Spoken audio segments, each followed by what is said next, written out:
You wouldn't show up to your game unprepared. So why you still wilding out down there? That's why I had to collab with Manscaped. It's all about precision, confidence, and staying ready for whatever's coming your way, if you get what I mean. When you feel clean, you move different. And on the Courtnee Edgar show, we keep it real. We keep it sharp, focused, and ready for anything. Now, I ain't gonna steer you wrong, so you gotta make sure you hit the link below. The link is gonna be in the description as well as pinned in the chat. And look, get your Manscaped kit right now and stop showing up to life unprepared. Now let's get into it. Welcome to the Courtnee Edgar Show.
It is a very sad day in America when you are planning you and your family's exit strategy. And that is what we are doing. And I encourage you to do it too. Even if you don't think you need to be prepared. You need to have all your documents. You need to have your passports for you, for your spouse, for your kids. You just need to have it. There's evidence that they are trying to make a law to where we can't even get passports. So you need to do it now. I never thought we would be here, and it makes me sad to have that plan, but what are we left to do? It is a very sad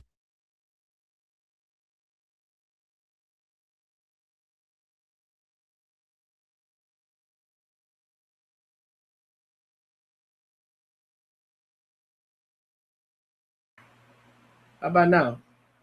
Can you hear me? Oh snap, give me a second. Alright, yeah, we should be straight. Can you hear me now? Can you hear me now? Alright, bet. I'm gonna play the video again. It is a very sad day in America when you are planning you and your family's exit strategy. And that is what we are doing. And I encourage you to do it too.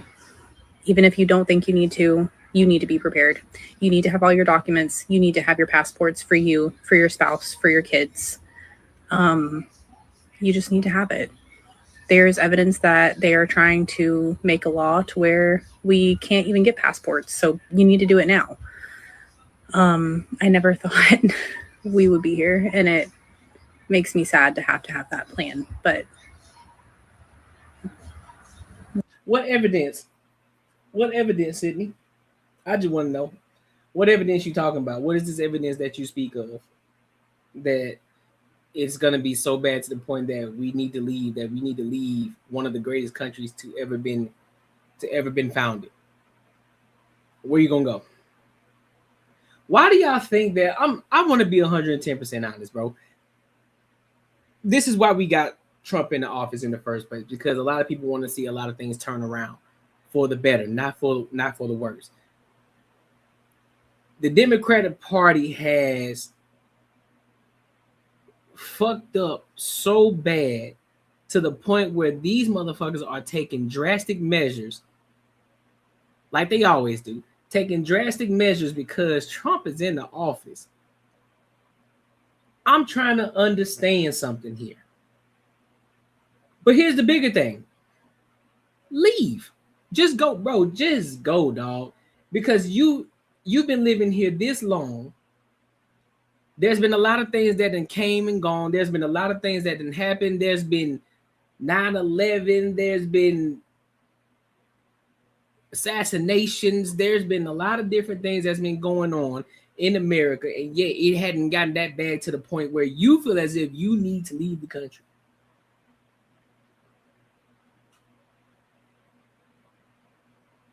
Last time I checked, we are still in a position where you can provide a great life for yourself. Things seem to be on the up and up. Maybe I'm off. But that's not what I'm saying. What she's portraying and what she's talking about and displaying, I don't see that. I don't see it. And maybe I'm missing something here. But it's always a white liberal. Every time. Because they don't get their way, they come on these platforms talking about what they about to do, talking about they finna leave. The other video before, other chicks talking about they don't want to spend Christmas with their family because of their political views.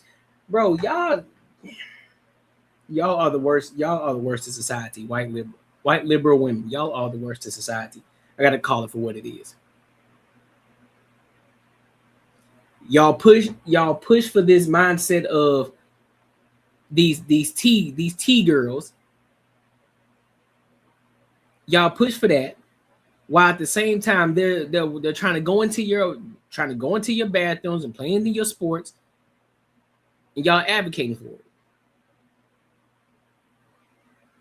it. Now you got a man who's actually trying to make a complete 180 in the country and make things better for the community, which make America great again. But you know, some of the people, when was America great? What point of time are you talking about? Listen, get out your feelings. At one point, there was a time where people were thriving, and to be quite honest with you, this is still a time where people can still thrive. You just gotta move a little different. That's it. This is a time where you can still thrive, especially when you got the internet now. I don't understand it, bro. I don't. And then they get on these platforms telling people what they should be doing. And mind you, at least have the evidence showing us what's going on and how it's popping off. At least pull up the evidence. At least show us screenshots of what you're talking about. Because you just getting on here just talking. You probably just making up some shit. You know, like a lot of people do. They get on these apps and they just start making up shit, creating rumors and shit. Not everybody talking about it. Everybody's giving their own theories. And then boom, got a whole wave. You got a whole wave of people saying a whole bunch of rhetoric that they don't even know what the fuck they talking about. They just talking just to be talking and about some shit that ain't even true.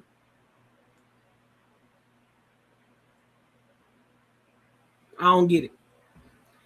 I don't get it.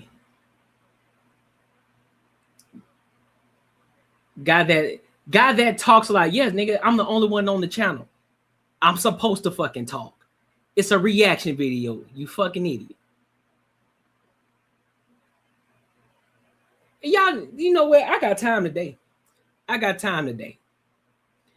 Does it look like it's more than one person on this video? Or am I just here? Or is it just me? It's just me, right? So therefore, I gotta talk and give my thoughts and opinions. Maybe you don't understand how reaction videos actually work. Or you just want to talk and be a troll.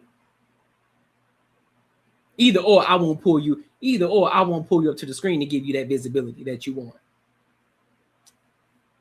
Crazy ass. Crazy ass. Man, I don't give a fuck. Thank you. I said cool background, retard. Cool, I'll be that. Anyway, make sure you like, comment, and subscribe for the algorithm. And make sure you hit the bell notification, dog. Listen, your savings account is robbing you blind.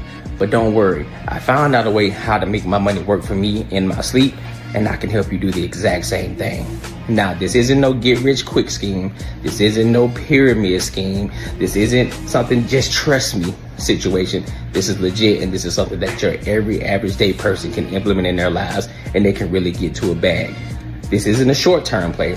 It's a long-term play. There's a promo going on right now, so you definitely want to jump on it before the price goes up because this is too valuable. The link is in the description, and hey, let's get our money up. Let's get back to the video. But here's the thing, though. I don't get mad. That's what you don't understand. Ain't nothing over here about me mad. That's what you think. So, jokes on you, big dog. Jokes on you. Jokes on you. So let's move on. Let's keep this train moving. Speaking of liberals, let's talk about this fella, Conscious Lee. Oh man. Let's talk about this guy, Conscious Lee, bro. I don't know what to say about this dude. Well, good for you. You the only one in the chat. Good for you, bro. Like, bro, I don't understand. Listen, before I get into it, I'm just gonna make myself very clear. I really don't care if it was 0 people in here. I'm still gonna continue to keep showing up. Mind you, the fact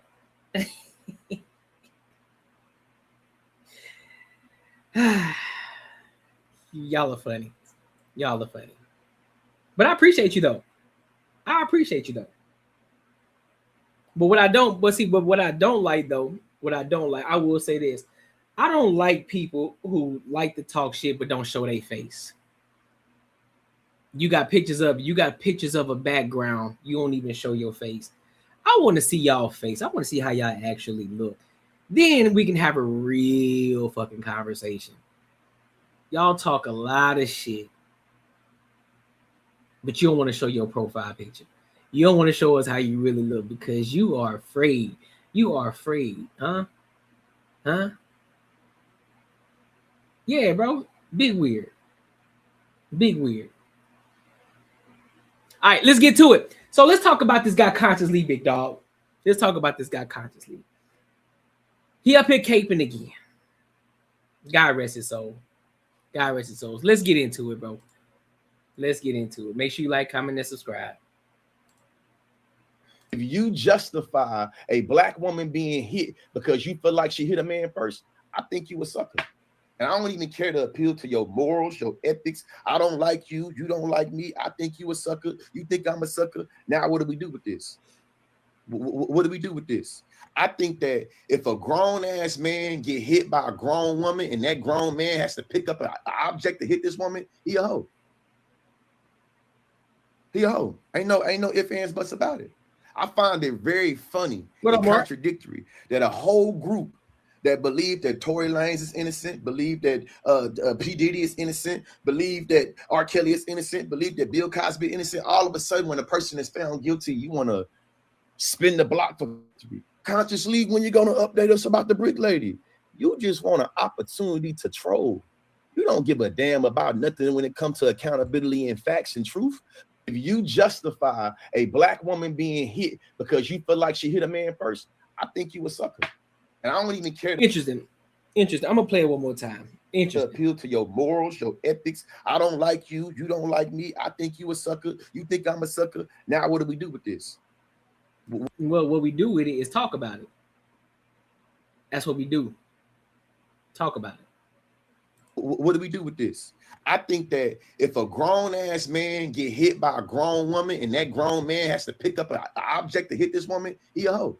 Okay, so if you're referring to the brick lady, okay, if you're referring to the brick lady, Rhoda Osmond, right? If you're referring to him and the guy that allegedly hit her with a brick, right? You're sadly mistaken. Now, do I believe in putting your hands on women? I don't. But there are some that actually deserve it. But what's really bothering me is the fact that you're caping so hard and you have yet to hold her accountable for anything that she has done. And you're upset when other guys and other people hold her accountable. That's what you upset about consciously. That's what you're upset about. Because you're supposed to be Mr. Pro-Black, right? You Mr. Pro-Black. Oh, we gonna protect all of them. We're gonna protect all the black women, even if they're doing wrong. We're gonna protect them because that's what they're supposed to do. Because America don't protect our black women, so I'm gonna protect them whether they're doing right or wrong. Make it make sense. At what point you gonna grow a backbone? And a lot of these hoes ain't worth saving. You're okay with the fact that this woman scandaled $40,000 in a GoFundMe. $40,000 for people who actually felt and had sympathy and empathy for this woman because she had that big ass lump on her face and they thought somebody actually put them paws on her or hit her with a brick. And you mean to tell me you being Captain Save-A-Ho trying to protect her, and not holding her accountable? This is the problem when it comes to the black community. We had a conversation yesterday.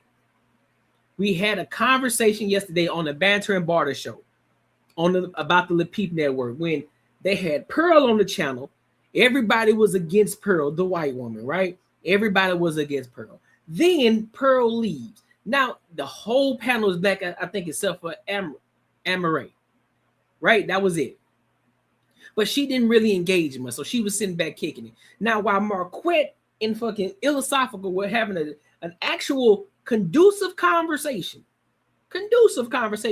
going back and forth, asking, talking about solutions of what they're doing and what they could be doing and how to improve the community.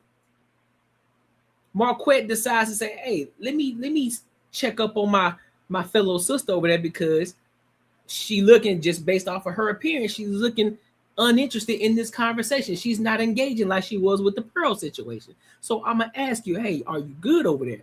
Well, no, it's because this shit is boring. This shit is doing redundant. I done tapped out. I done checked out. Now this extra shit. It's like, that's disrespectful as fuck.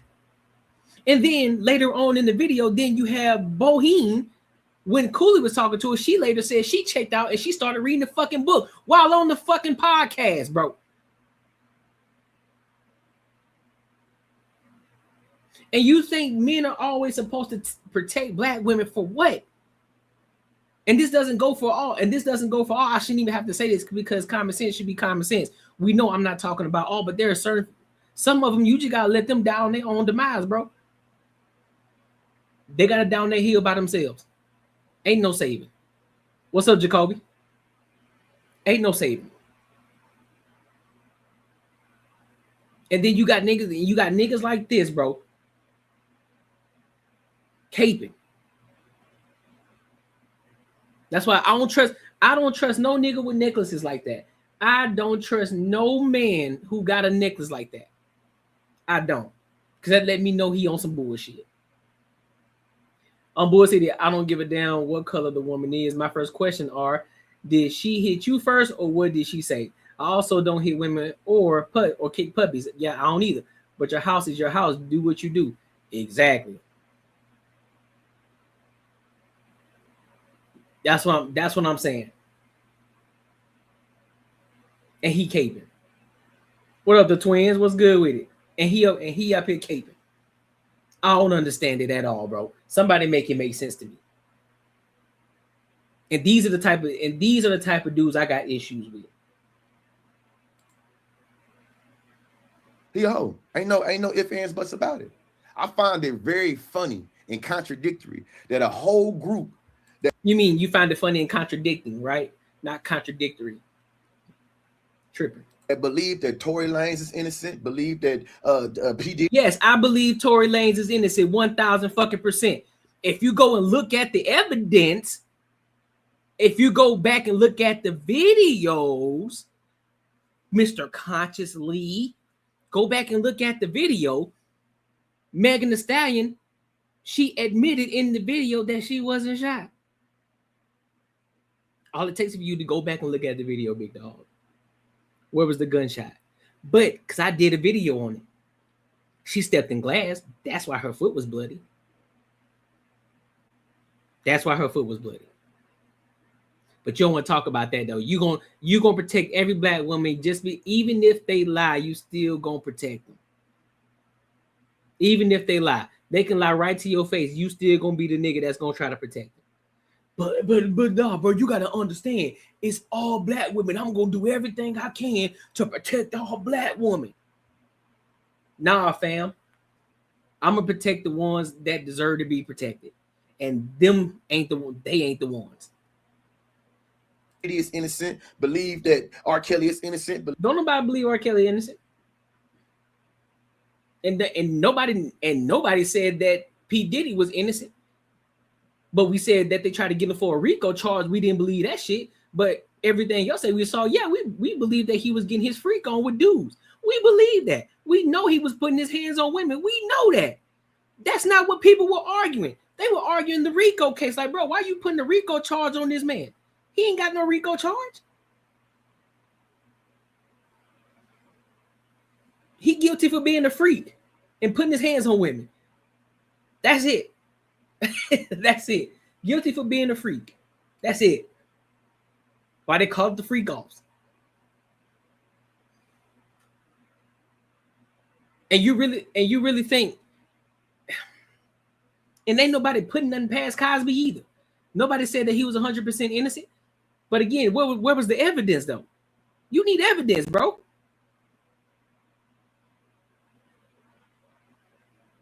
But we the coons though. That's the crazy part. We the coons though. Believe that Bill Cosby innocent. All of a sudden, when a person is found guilty, you want to spin the block for victory. Conscious League, when you're gonna update us about the brick lady, you just want an opportunity to troll. You don't give a damn about nothing when it comes to accountability and facts and truth. Man, nigga, you don't even know what facts and truth is, man. Shut your ass up. Shut up, bitch. Man, shut that shit up, man. I'm not trying to hear that. That's so fucking stupid, bro. Bro, I'm sorry, bro. I got a disdain for that dude. Ever since I came across his content a long time ago, I never rocked with him, dog. Fake intellectual ass dude. That's what he is. Fake intellectual. That's what I look like. That's what he looked like to me. Fake intellectual ass dude. He can feel how he want to feel. Let me guess. He gonna say he got that necklace from Africa, huh? He said, time to let the braids go and just be bald. He is at his seventh heaven, maybe on a head. Yeah, bro. Time to go ahead and let that shit go. Them dreads too tight. Something going on. He's straight wilding. But make sure you like, comment, and subscribe for the algorithm. Make sure you hit the bell notification. Listen, your savings account is robbing you blind. But don't worry. I found out a way how to make my money work for me in my sleep, and I can help you do the exact same thing. Now, this isn't no get-rich-quick scheme. This isn't no pyramid scheme. This isn't something just trust me situation. This is legit, and this is something that your every average day person can implement in their lives, and they can really get to a bag. This isn't a short-term play. It's a long-term play. There's a promo going on right now, so you definitely want to jump on it before the price goes up because this is too valuable. The link is in the description. And hey, let's get our money up. Let's get back to the video. All right, so definitely make sure you go on the link. I got the link pinned in the comments, and it's also in the description as well. So you definitely want to tap into the Patreon, man. So let's move on to this next topic. The main topic of the night. I wanted to do this one a little earlier, just because this is a conversation in regards to holding men accountable in regards to having standards for themselves. Right? And so this woman, she's basically telling men they need to have better standards for themselves. So I'm going to play this video, and then I'm going to give my thoughts and opinions on it. All right? Make sure you like, comment, subscribe. Let's rock. Why do men lead with money? And correct me if I'm wrong, from what I see and hear, it's because of what you saw and heard. My father did it, my grandparent did. That's what they said we're supposed to do. And it's, of course, most females in society is like, what could you do for me financially? But I wish that you knew that is not what you are only needed for. You know, being a leader for your family doesn't mean controlling, dominating, or doing everything alone. Real leadership is about guidance and protection, emotional presence, and partnership. Is when you value each other's opinions. Is when you let her have a voice in choosing things, because sometimes she's right. It's about not, knowing that you're not doing it alone. Just because you saw it doesn't mean that has to work for your family. I wish you knew that we've acquired emotional support from you guys, because we want to be here for you too. That's a great point. I've always been of the mind frame and mindset that what's up? I've always been of the mindset that you never lead with money. I don't care how much money you got. I don't care if you got 100 mil, 200 mil, $40,000. It don't matter how much money you make. You never at any given point lead with money, because if you lead with money, you already setting yourself up for failure. I've never been of that. Never. I've never looked at, listen, bro. Listen, I would go on dates where I don't have to spend money just to make sure that you really rocking with me, dog. And then once I figure it out, then I'm like, all right, now I can take you out, because I see you actually here, you actually rocking with me. You okay. You're good with the fact that you just spending time with me. That's why I couldn't trust dudes like Yada. It's like, bro, you need to give her just $1,000 just for the hell of it. Or I couldn't trust dudes like Poppy Chulo. Yeah, man, because I was raised that, a man takes care of the household. Yes, that's true. But however, the way that you're going about it is all the way the wrong way. You talking about leading with money. Just because you got it, that don't mean you got to lead with it.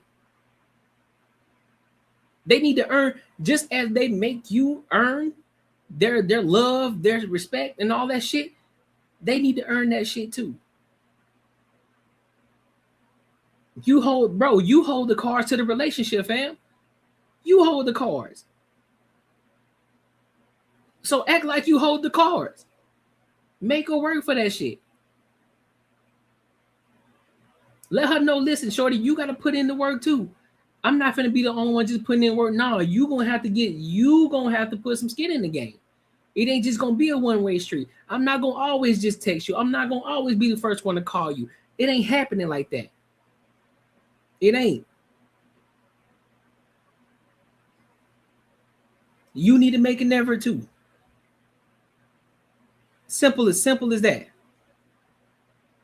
I do, bro. You got to, them cigarettes, food, cable shots, liquor, one cost my.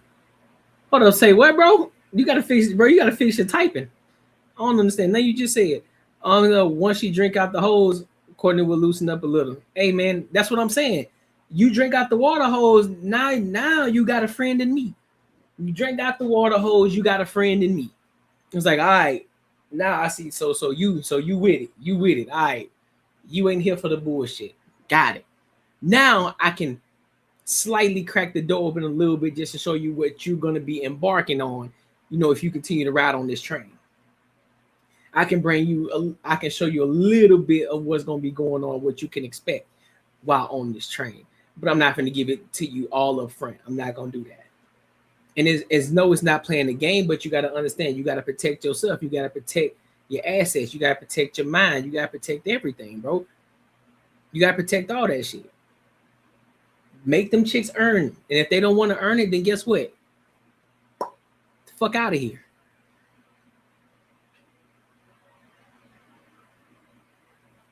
He said, I disagree. I'm going out in there. Company is equal, bro. What you think shorties want to drink? They're gonna drink from the fountain. One way or the other. They're gonna drink from the fountain. And if they don't drink from the fountain, guess what? It is what it is. And guess what they're gonna get? They're gonna get the boot. They're gonna drink from the fountain. And the fountain is a metaphor, by the way. Drink from the hose is a metaphor, bro. So yeah, fellas, stop leading with money. It ain't that fucking serious. You don't gotta let them know you got money just so you can brag. Like, yeah, bro, I got the big money, bro. You know what I'm saying? I'm out here, cool.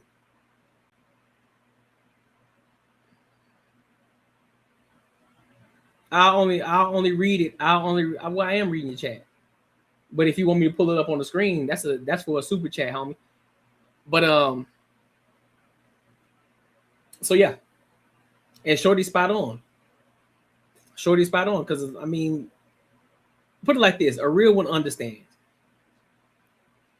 A real chick who ain't for all that bullshit, she understands. She know what it is. She want to build with you, and therefore, those are the chicks that you need to choose.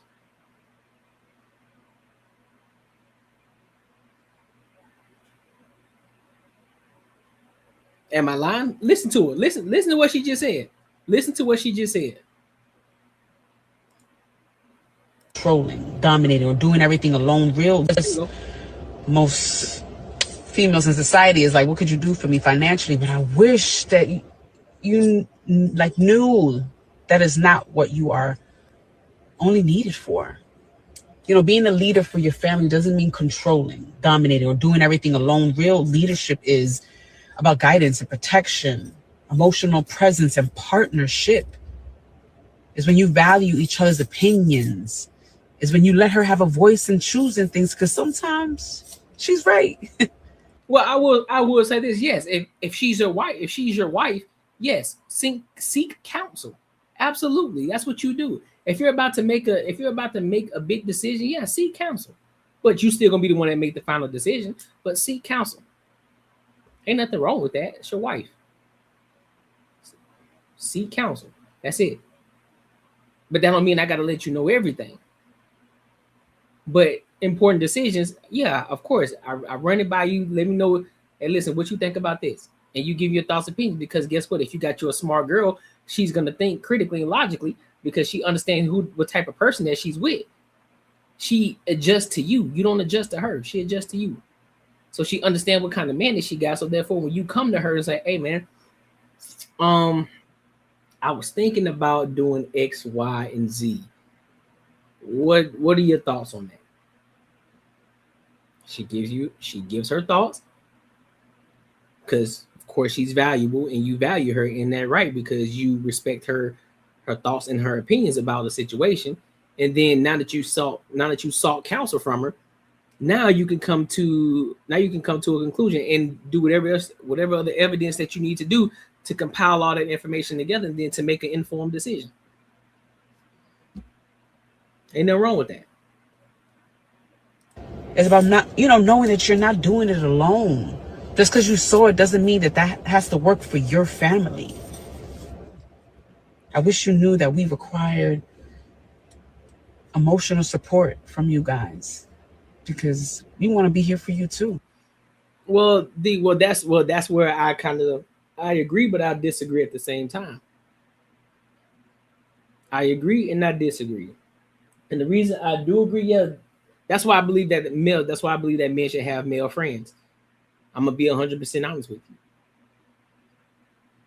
That's why men need to have male friends, to be vulnerable around men who understand where they're coming from. I get it. You want to hear his thoughts. You want him to vent to you, but not a good idea. for the most part, not a good idea. Yeah, I may let you in a little bit, you know what I'm saying? I'll give you the skinny. I'll give you the skinny, but I ain't gonna give you the full course meal. Pause. The best idea is the best idea. I will pick and choose the good ideas we use that make sure a good leader, not a partner. Facts. And look, she was talking her talk, but she kind of lost me when she said partner. Like, listen, bro, we're not partners, bro. Like, I'm your husband, you're my wife. That's what that is. Stop trying to intertwine the two. I know a lot of people want to intertwine and know, because when people say partner, they mean that. See, look, man, here you go, bro. Typically, when people say partner, that means that we're equals. We're equals as humans, but when it comes to the hierarchy in the marriage, we're not equal, bro. We're not. There's a leader for a reason. There's always one leader. There's never two leaders. There's one leader. And y'all got to understand and respect that. My man said, the who? Serious today, but that was crazy. I'm not that was feeding. crazy. I'm not feeding. I'm not Okay. feeding. It said, now I ball out to show her she's a W. She's working with the Prince of Love. Save it, bro. Bro, what are you talking about, Sheik? What are you talking about? I buy dinner for ladies. I buy dinner for ladies before I'm the man, bro. I mean, I guess, bro. I hear you. JB waiting for the pause able moment in the shadows. I'm talking about he was waiting, sitting back, wait for it, and doing whatever he doing. Like, let me stop and pause. Let me see what this guy just said, bro. I heard something crazy. But more of the story is, fellas, stop leading with your money, bro. If she really gonna rock with you, she gonna rock with you whether you making $40,000 a year or $500,000 a year. She gonna rock with you because she understands the plan, the goal in which, and how you operate, and she's gonna adjust herself to that. You ain't gotta lead with your money, bro. You ain't gotta let them know that you got it. Eventually, she gonna find out. So there's no reason to pop up out the wheel. Yeah, shorty, you know what I'm saying? I'm on racks out this bitch. So you know what I'm saying? You want to pop up with your boy? Shit, you can do that. Nah, bitch. I ain't showing you nothing. I'm not showing you a motherfucking thing. I ain't showing you how much in the account. I ain't gonna even take you to an expensive restaurant, nigga. We going somewhere cheap. Chipotle. We going to Chipotle. Simple. We gonna go to Chipotle and we gonna go sit somewhere. Nigga, we might just sit in the car and have Chipotle and have a conversation. Oh God.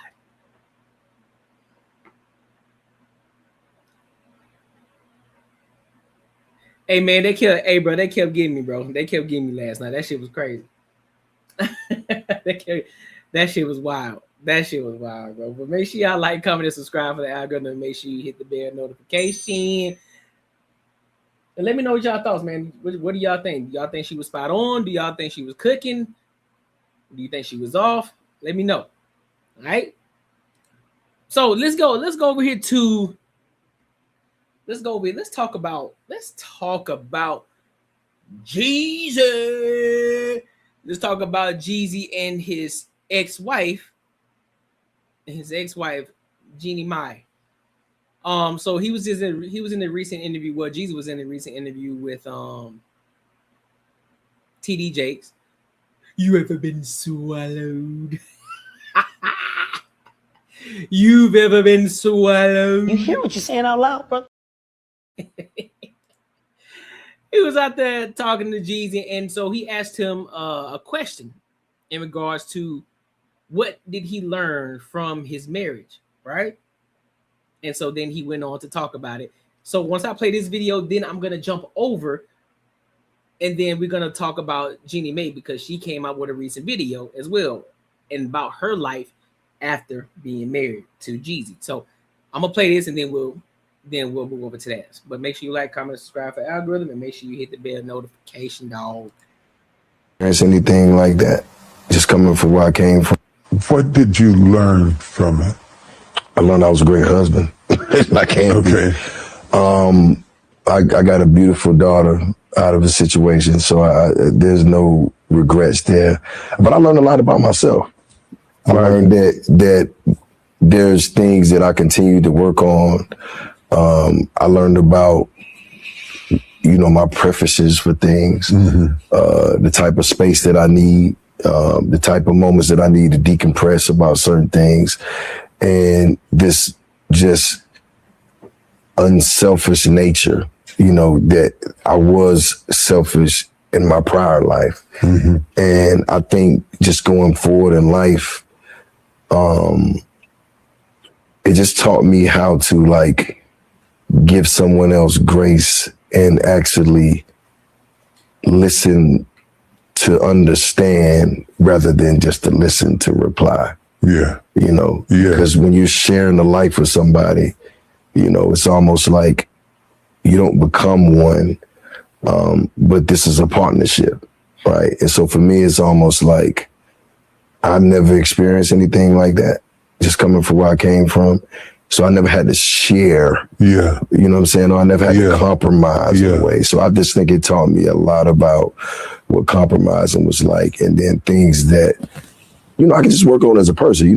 It's a mirror. Yeah. You know what I'm saying? It's a mirror. It's a reflection. It's a funny thing. If you go deaf, eventually you won't speak clearly. To me, you can't speak right if you can't listen right. So the correlation between the ear and the mouth is so connected that the speech clears when the ear is open. So when I ask you, what did you learn from it? I'm asking you, are you listening? And as you listen, that should change who you marry, if you marry again, how you communicate, your music, every aspect of your life is like blood. It doesn't stay in one spot. It goes everywhere. Right. So wisdom is the same way. It goes everywhere. And I think everything that makes you better makes you wiser. So let's go over here to let's go over here to her video. And then I'll start talking and give my thoughts after this, all right? 46 as a single mom look like? Because I don't know how I got here. But here I am. I notice whenever anybody asks me, are you married? Or are you single? Or how old are you? Or any of these labels that people tend to ask you about when it comes to your status, your age. I always say it so slowly because I'm still adjusting to however the world labels me. It's not a bad thing. It's just an adjustment. It's like putting on a new pair of glasses. Everything suddenly looks honest. Even the parts that I wasn't ready to see. Sometimes the clarity is really refreshing and sometimes it's a little jarring. But the truth is, I am now looking at the world with my own eyes rather than eyes that I feel pretended to see what I wanted to see instead of what I was really seeing. You feel it? I'm thinking we're gonna have sea bass or maybe a red snapper. Go. When I look back at some of the milestones of my last couple of years, it feels like I had a playbook that I was living by. Almost feels like I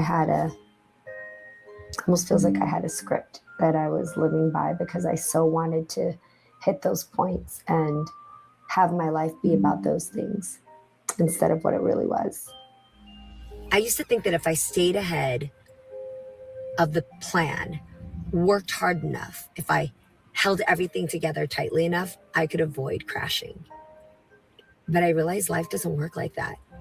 Life interrupts. Life enjoys a little head-on collision.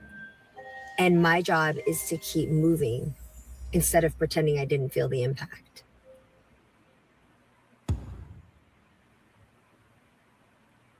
Sounded like some self-inflicting wounds right here to me.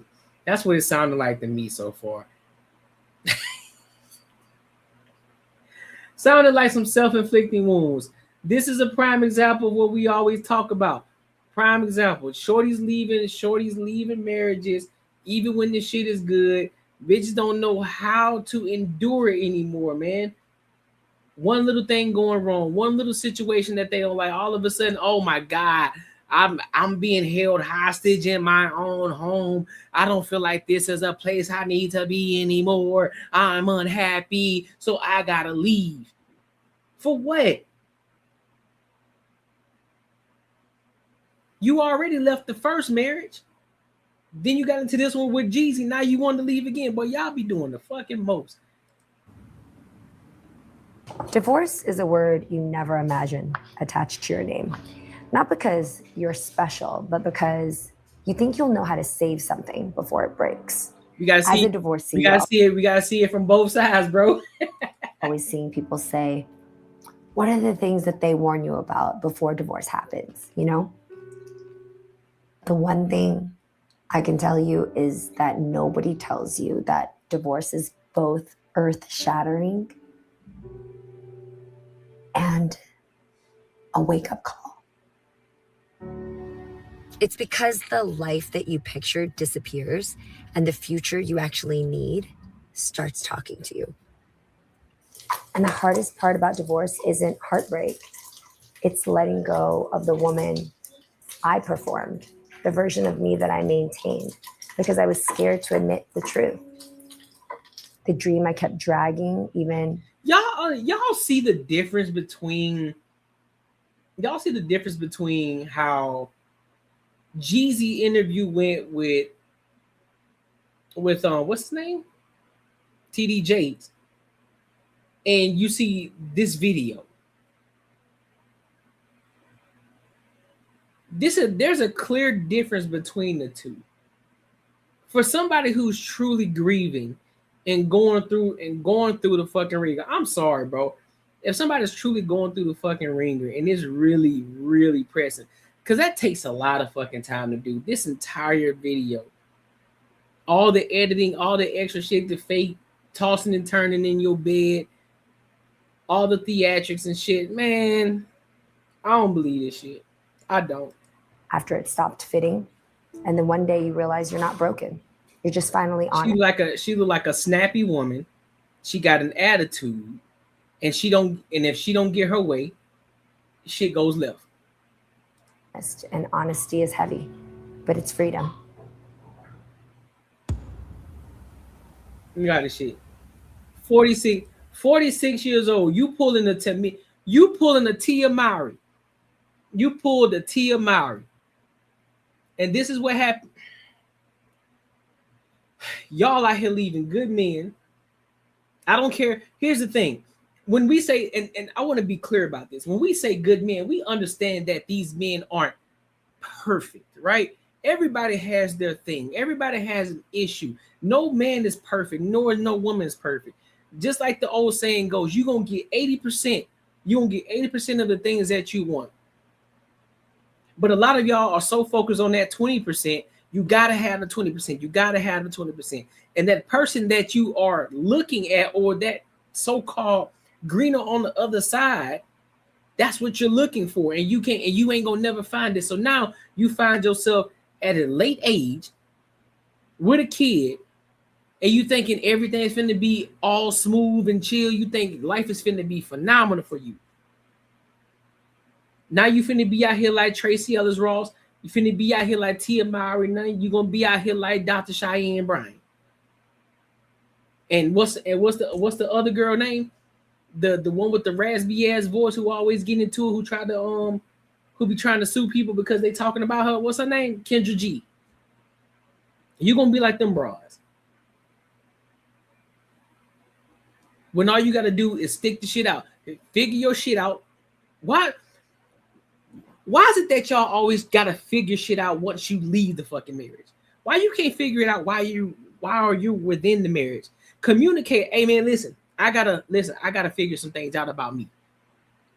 I'm not leaving this marriage because I've made a vow to you, but I need to figure some things out on me, get myself together and understand the things that, because I'm changing, I'm getting older, things are changing in my life, hormones are changing, all that extra shit. Figure this shit out while you're in the marriage, dog. Just have that conversation. Y'all want to leave. Y'all want to leave. You want to take your children through all the bullshit. Just because you got money, you think your kid ain't gonna suffer? It's crazy, dog. Being 46 doesn't feel old. Yeah. And it doesn't feel young. It feels awake. It feels like somebody turned on the lights in a room that I have lived in forever. And I'm finally seeing things clearly. I don't have answers, but I got boundaries. And my maybe has become no. My I'm fine has become I ain't doing that.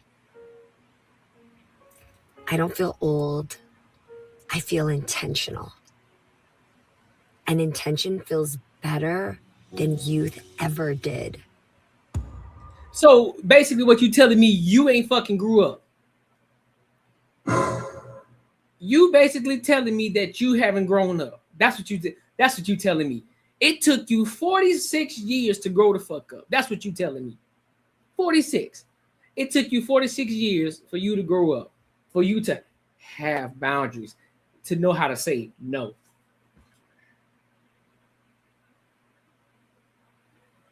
You really think I believe that shit? You at your big old age, 46. But y'all swear y'all be more mature than me. Y'all swear y'all the smartest thing since sliced bread. Y'all swear y'all sharper than the nail in the toolbox. But you can't get your life together. You can't get yourself together in order to be the person that you need to be for your husband and your child. But y'all say y'all love harder than men do. Y'all say y'all love harder than men do. Regardless of the bullshit that Jeezy was going through with your goofy ass, I guarantee divorce wasn't on his mind.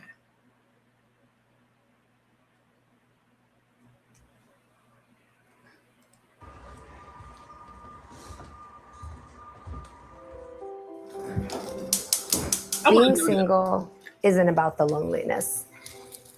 It's about being aware. It's knowing who I am now and what I'm not willing to carry into my next chapter.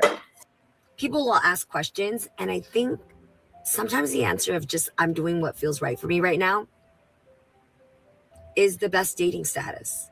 It's the truth. Y'all, space is not emptiness. It is room. Why you ain't do that before you got married?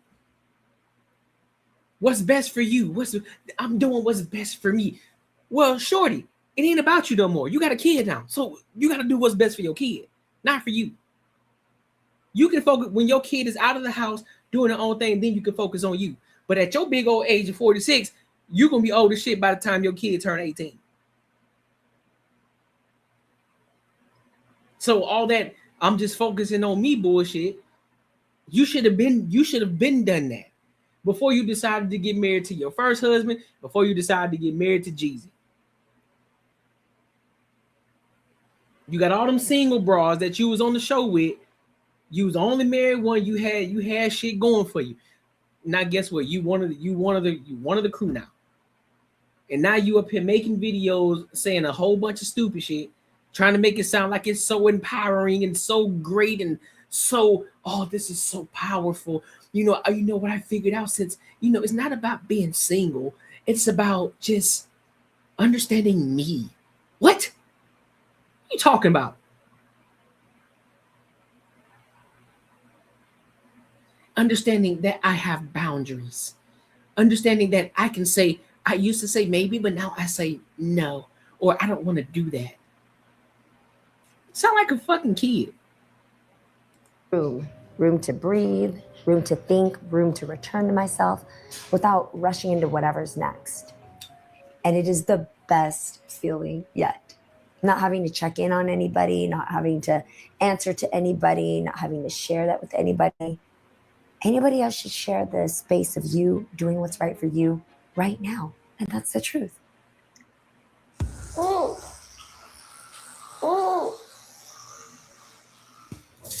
It's crazy how motherhood was never my plan, but it feels like it was written for me.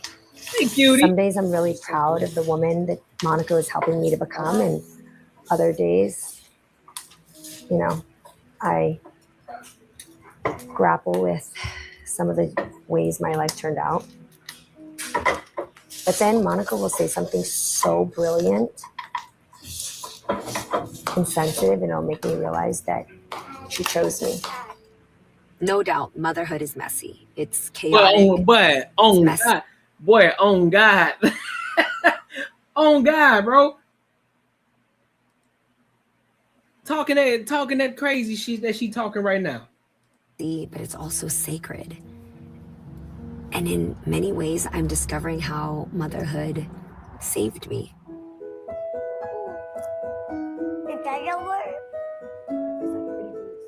Apparently, it didn't save you. Apparently, it didn't. All right, so here I am. I'm divorced. I'm 46. I'm single. And I have a toddler who teaches me more about myself than any adult ever has. I am not healed. Clearly. But I am not defeated. I'm awake. You see how stupid y'all be sounding? I'm single. I'm broken. I'm not healed, but I'm awake.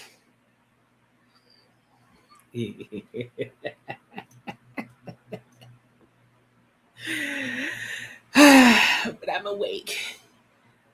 So you was asleep this entire time? You was asleep this entire time? You telling me with all the shit that you had going on in your life, you telling me you ain't have no time for yourself? But now all of a sudden you get another divorce, and all of a sudden you wide fucking open now. For this whole aesthetic talking as if it's just so sound like a Tyler Perry movie or some shit.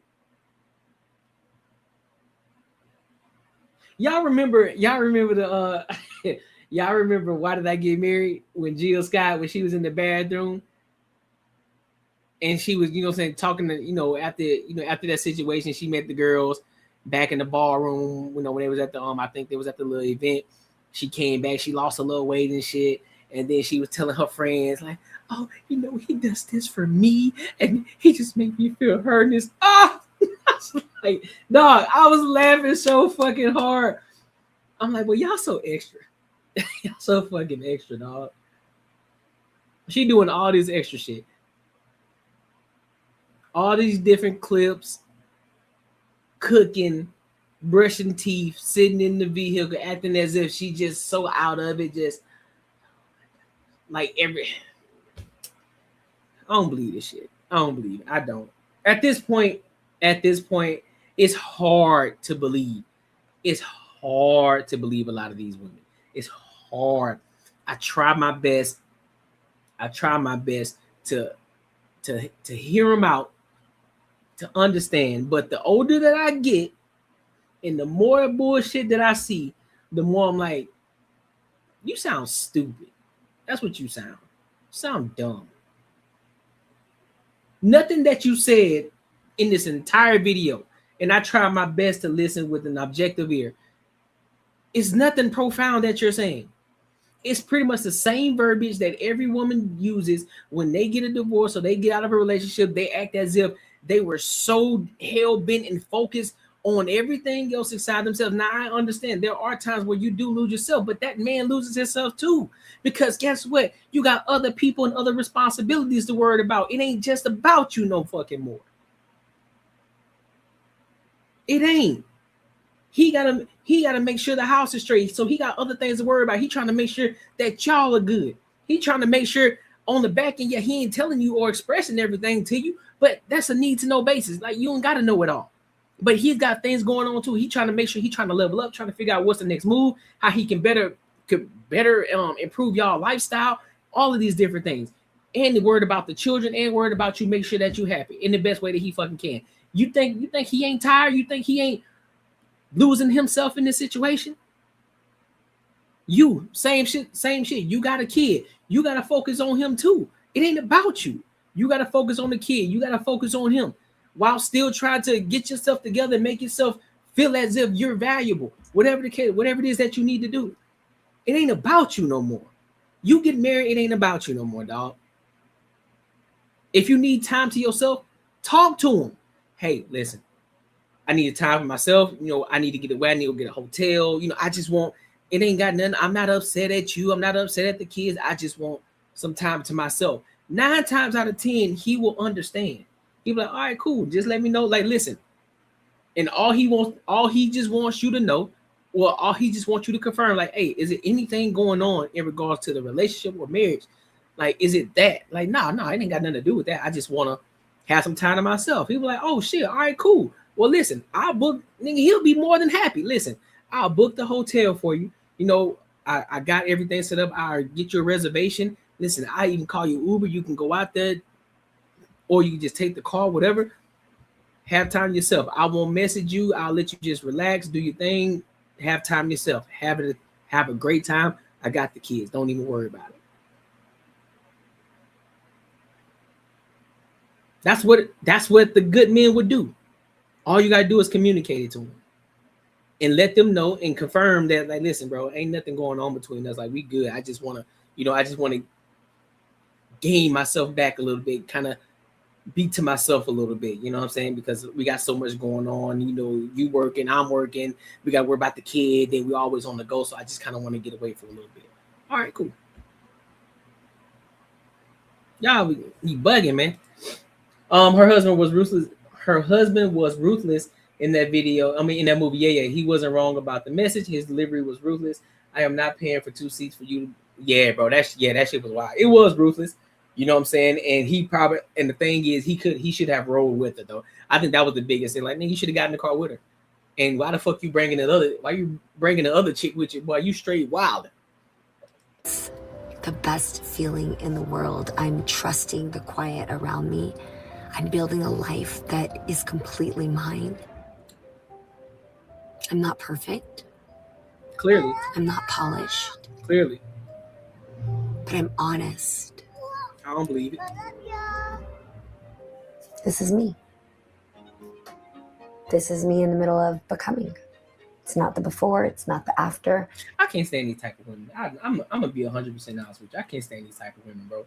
It grinds my motherfucking gears, bro.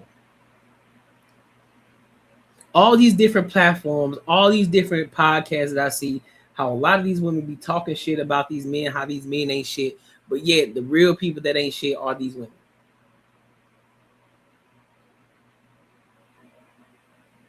Leaving relationships because of selfish reasons. Not even anything profound. Not for real reasons. It be for stupid reasons. Oh, because I lost myself. So what? Fine, go find yourself. The fuck? Oh, I would never lose me again. Well, how the fuck you lose yourself in the first place? If you got an understanding husband, I'm pretty sure he gonna do whatever it is to make sure that you have that space to find yourself again. If you need to lose weight, listen, hey, you want me to work out with you? So that way I can be your accountability partner or whatever it is, bro. But y'all be suffering in silence. Closed mouths don't get fed. Whether he want to hear this shit or not, guess what? You tell him, you come to him with a loving heart, not talking at him, not talking to him like you his fucking mom, talking to him like he's your fucking husband, having a conversation.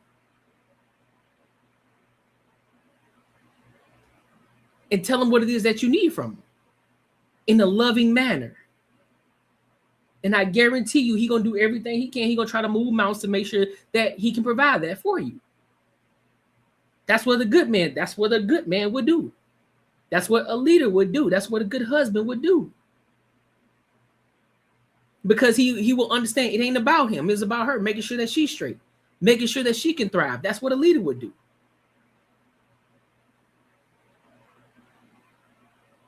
But y'all want to leave relationships because it gets a little hard.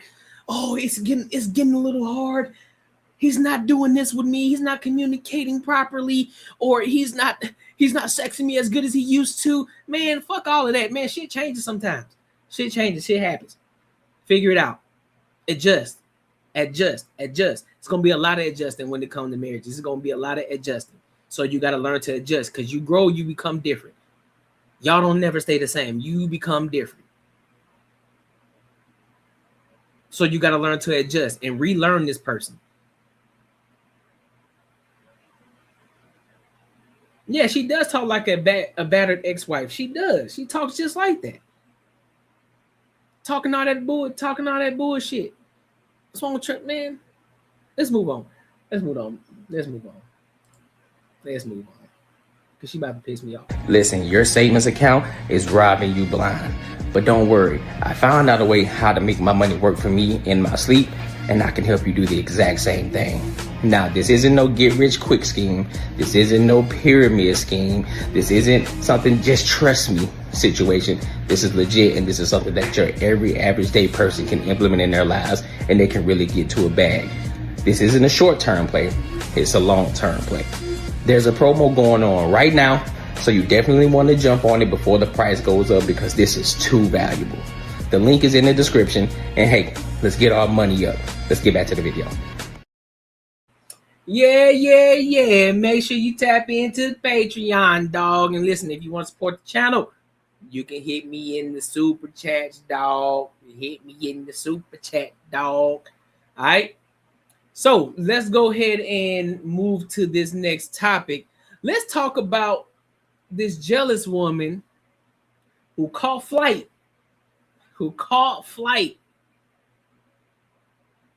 to kill her ex's lover. This is crazy.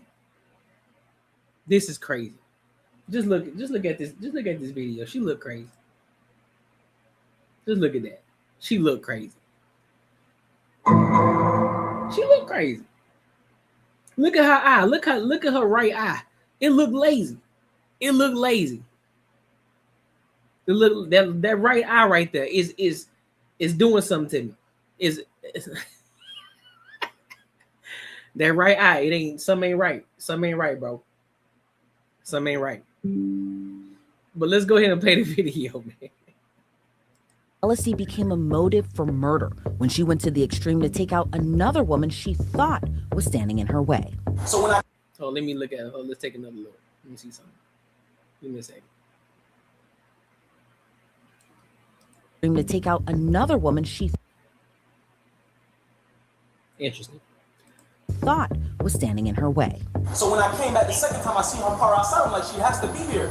So when I came, I knocked really hard, and she has a little dog, and she didn't answer. So I just tried the door, and when I opened the door, she was on the floor. This is Inside the Crime, presented by Law and Crime. I'm Elizabeth Milner.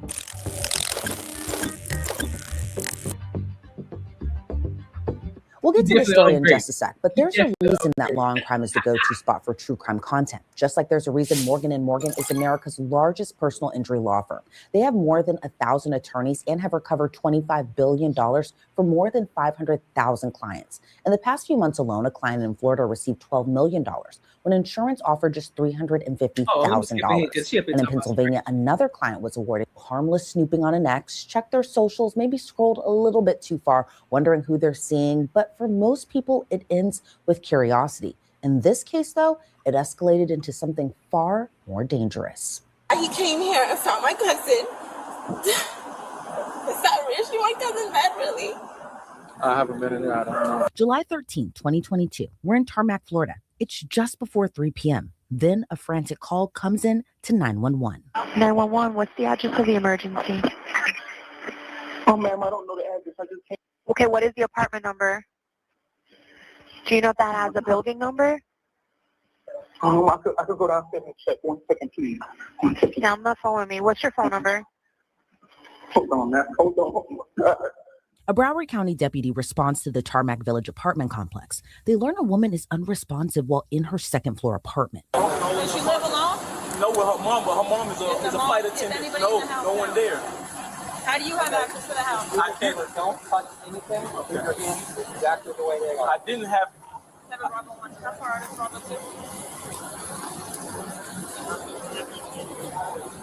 I didn't have access. I've been.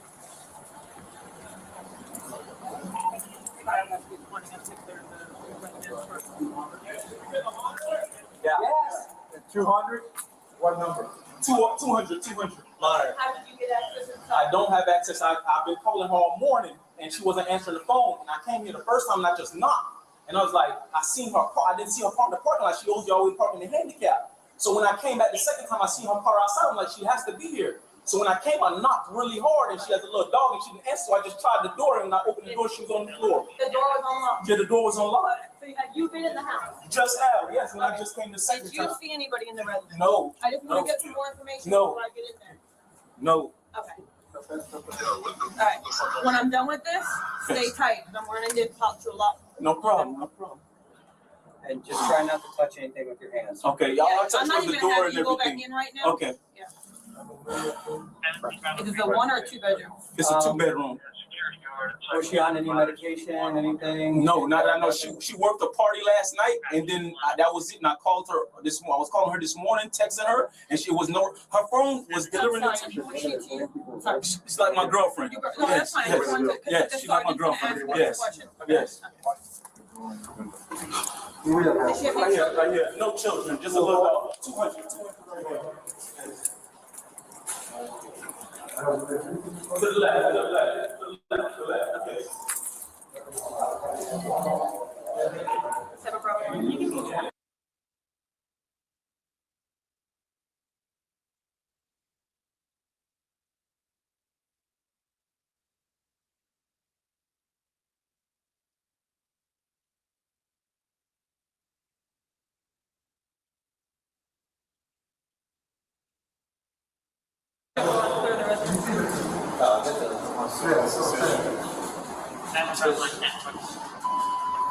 One person's got to go in. That's it. The apartment belonged to 23-year-old Kayla Hodgson and her mom.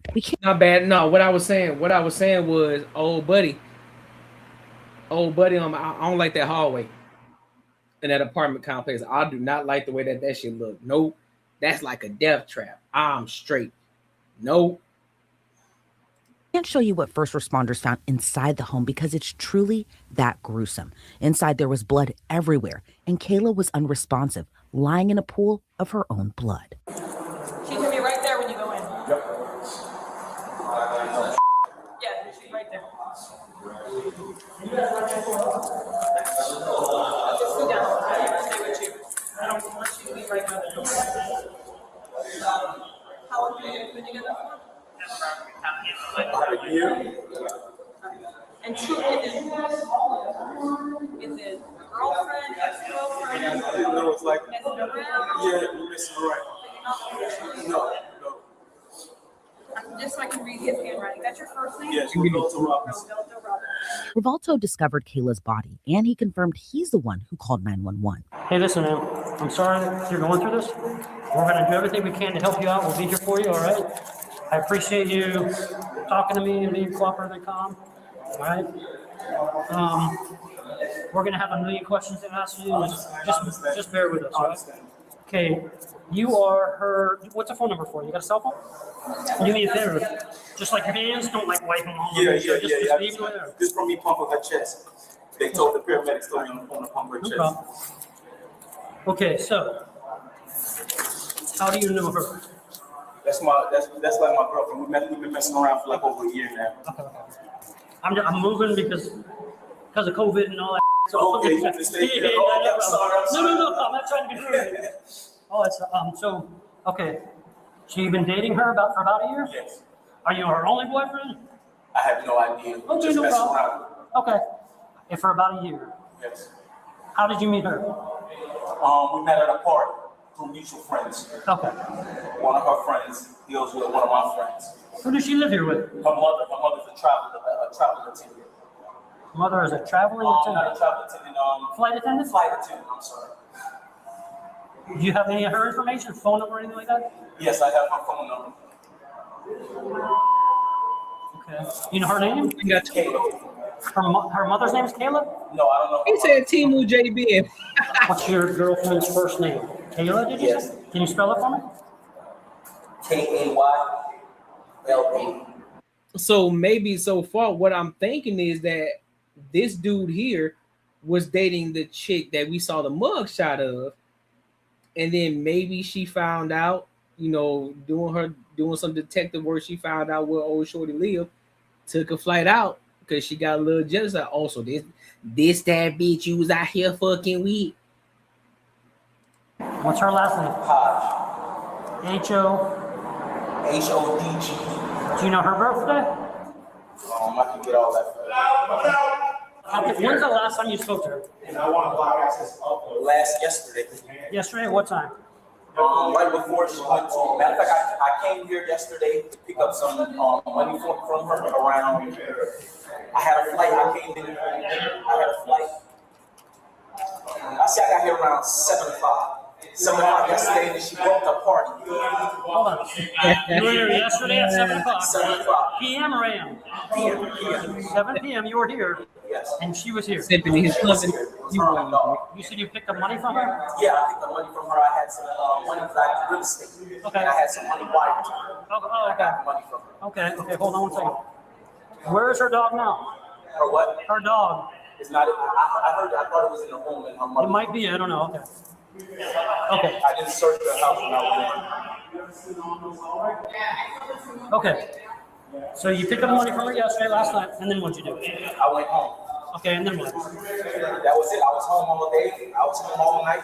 Okay. And this morning, today I got up. I called her. She wasn't answering. I know she worked for party last. I know she worked. She's a bottle girl at a party. She what? She's a bottle girl at a party. She works at Jamaican party every weekend. Every Tuesday, I mean. Where's that at? It's right down the road in this plaza down here. I don't know the exact place, but it's a plaza. On Commercial or no? In Lauderhill? Yeah, everything was good. Everything was cool. Okay. Everything was cool with her. If you need anything from us. All right. Who went inside? I heard Sarge go inside. Did you go inside at all or no? Okay. Hold on. I opened the door and left it smaller for the fire rescue. I never went in. Edlund and Herbert. That's it so far. I got hers. Now, Shorty ain't got no cheese. Edlund and Herbert. Who cleared? Both of them? That's it? Was anybody else with them? Do you know? No, I was supposed to, but I was holding down the stairs. Okay. Is anybody home here? We know. We checked. Nobody's home here. We knocked on this door. We knocked on that camera. Here, let's knock on this door because they're going to open the door and there's going to. Well, they can come in and out. Just let us know what they're doing. I just want to let them know what we're doing. I did not. Did anybody knock on that door? No, we knocked on that cameras. Okay. Okay. Investigators confirmed Kayla died after being stabbed multiple times. Unknown to Rivalto at the time, someone made a visit to Kayla's apartment earlier that morning, and she was captured on a neighbor's doorbell camera and the apartment's surveillance camera. Hi, I'm Deputy Hughes from the Sheriff's Office. We have to stay in your house for a little bit. We're working on an investigation out here. That's across the street at your neighbors. Do you have access to your ring camera? Yes. It's been on off. I've got video running. It's so stupid. Maybe 24 hours. I would say nothing unusual. Okay, what is the norm? Oh no, I'm just like, you know, when you hear words through different parts. Have you heard any yelling, screaming, type stuff? No, I haven't. Okay. Huh? How far back should she look? A doorbell camera captured a woman around 5 a.m. that morning wearing a wide-brimmed hat, gloves, and a COVID mask. What's more chilling is Kayla's killer took off in her clothes. Back at the crime scene, Kayla's cousin arrives, and her response is heart-shattering. So hold up. So you mean to tell me, with all that camera footage, first of all, where the front desk at? Where the security at? They ain't watching the cameras? They don't know what's going on? You telling me this person that got a mask on with a hat on, you telling me that shit don't look suspicious? That's what you telling me? Shorty made it all the way up there through all the cameras, and them hoes got rings on each and every door? You mean to tell me nobody thought that shit was suspicious? Man, boy, I tell you, boy. Man, I tell you. This is crazy.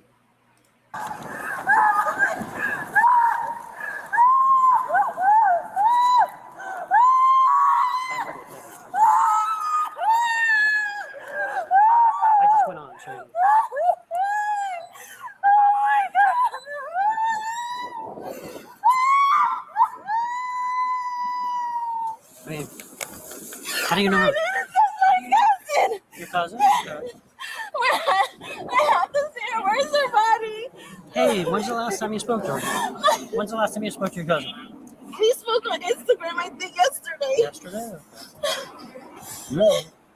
I see my cousin all this Hey, listen, do you know her mom? Yes. My aunt is coming. My aunt is a flight attendant. That's my mom. Your mom? What? Your mom's here? My mom is here. My mom is here.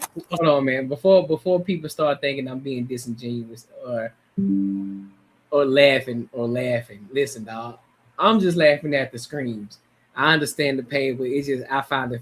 Listen, one thing y'all gonna understand about me, bro.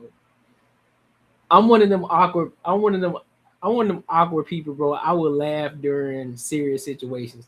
Not because I'm being disrespectful, just because that's just how I am, bro. So y'all may have saw me make a face, but it's because of the screams that she was making in that time. So it's not because I'm not empathetic or sympathetic to what's going on. It's just the screams. I'm just like, God damn, bro. So I just want to clarify that it's not because I'm laughing at her pain. Please understand that. Is that her mom? No, that's her aunt. Okay. So, where's her mom? Her mom is a flight attendant. She's working on a flight. I just finally got in touch with her. Oh. So she's coming back right now. She knows this. Okay. Yeah, she's. Where is she now? 8:30. She's supposed to come in at 8:30. Okay. Yeah. Okay. Yeah. Yeah. How did you hear about anything? Her best friend. Who is that? What's her name? Janisa. Janisa? What did she say? She said that a guy my cousin talks to told someone that she talks to that he came here and found my cousin. Okay. Is my cousin dead, really? I haven't been in the house. Was she in the house? It's an ongoing investigation, so we're checking into it now. Okay. We can't share too much. You know, we want to. We can't share too much. But can I see my cousin? Not right now. So I'm gonna take the sheriff's office. Oh my God, she's dead. Mom knows. Very sorry for your loss.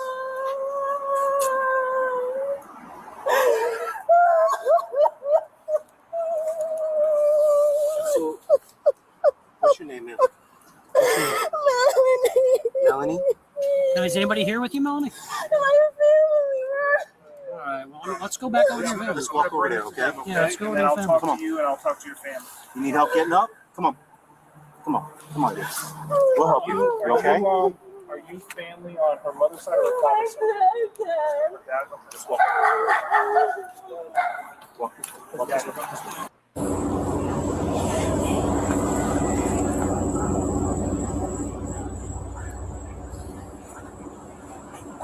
Mom, do you want to sit down? You guys can hang out here if you want. Can we go there? It's just more privacy. I understand, ma'am. They're going to be bringing the money down pretty soon. Okay. But when they bring the For her, yeah. I know she's upset. During the investigation, detectives learned someone traveled to Kayla's apartment with one thing on her mind. In October of 2022, investigators made an arrest in New York. 28-year-old Sakenya Thompson was arrested in Springfield Gardens, a neighborhood in Queens, New York. She was extradited back to Broward County, Florida on a charge of first-degree murder. So how does a New York woman have ties to a Florida murder case? We have to go back to Rivalto Robinson. Rivalto is the ex-boyfriend of Sakenya. Prosecutors say she was obsessed over Kayla seeing him, traveling all the way from New York to Florida to confront her. Everything went according to plan, except being discovered. Took some of Kayla's personal items, dragged Kayla out of the way in her own blood, away from the door, and left, disguised in Kayla's attire.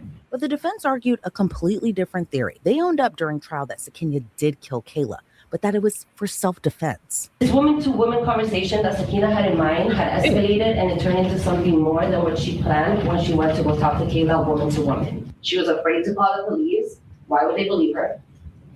She panicked.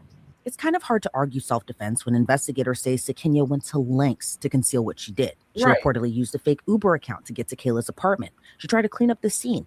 Like, if you at any point gonna sit here and tell me that you believe that shit, man, boy.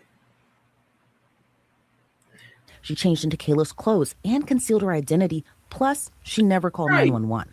During trial, which took place this year, As if there Sakina ain't took no the stand cameras. claiming That's she crazy. blacked out and didn't remember killing Kayla. A Broward County jury didn't buy her story and convicted her of first-degree murder.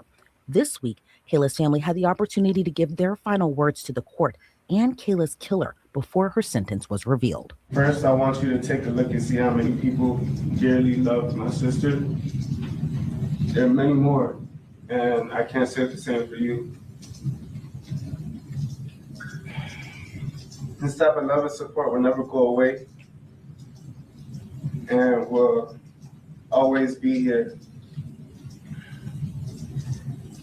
For the rest of your existence, you will have to look in the mirror every day, regret your decisions, and think about how foolish you are. I hope all your nights are filled with regret and loneliness, that you will never be able to see or hold your family again.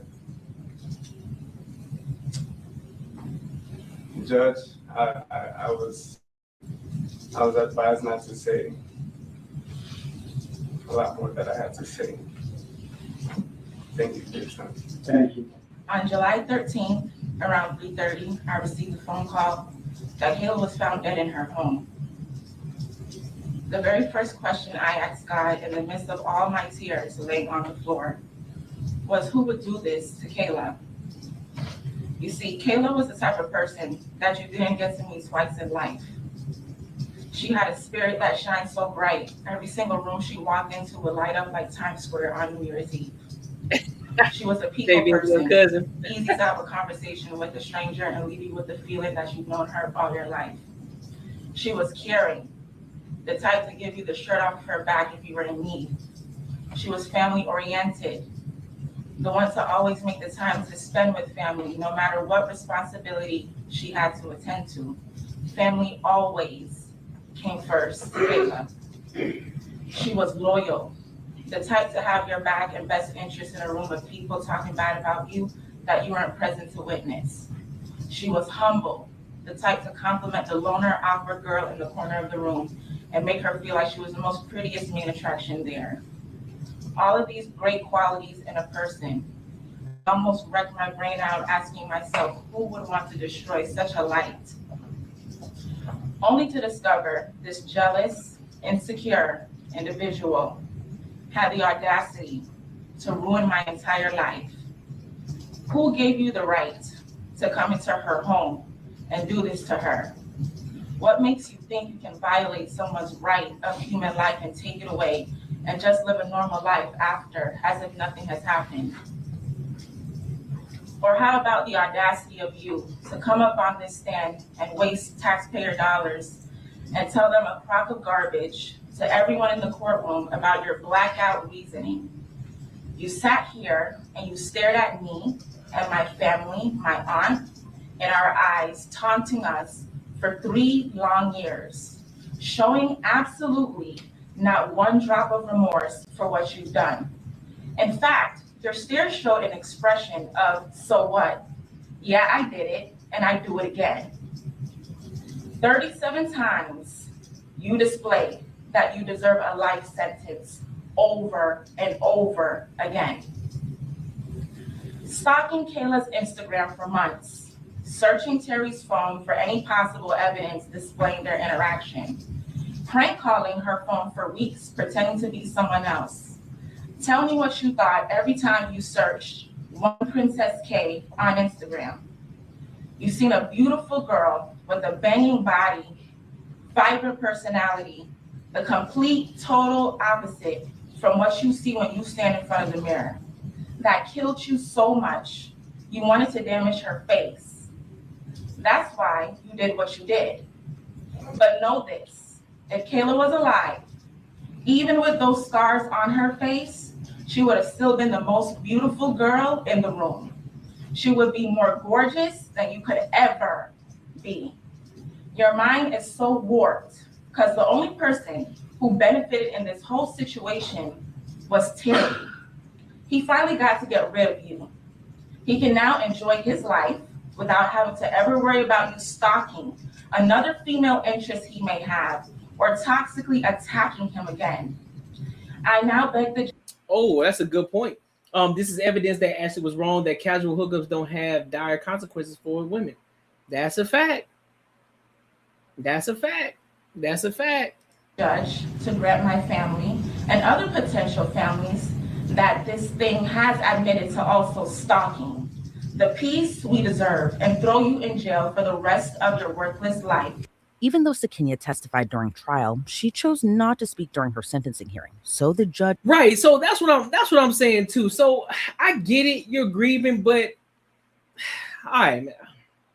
I'm trying.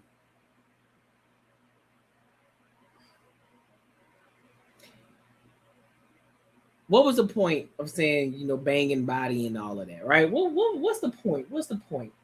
What's the point? What's the point?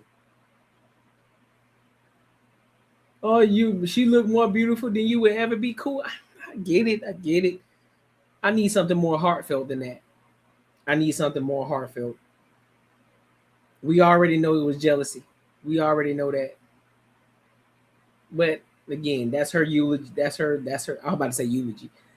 That's her thing. So I'm not gonna go too crazy on it, you know what I'm saying? Give her grace in that aspect, but really though.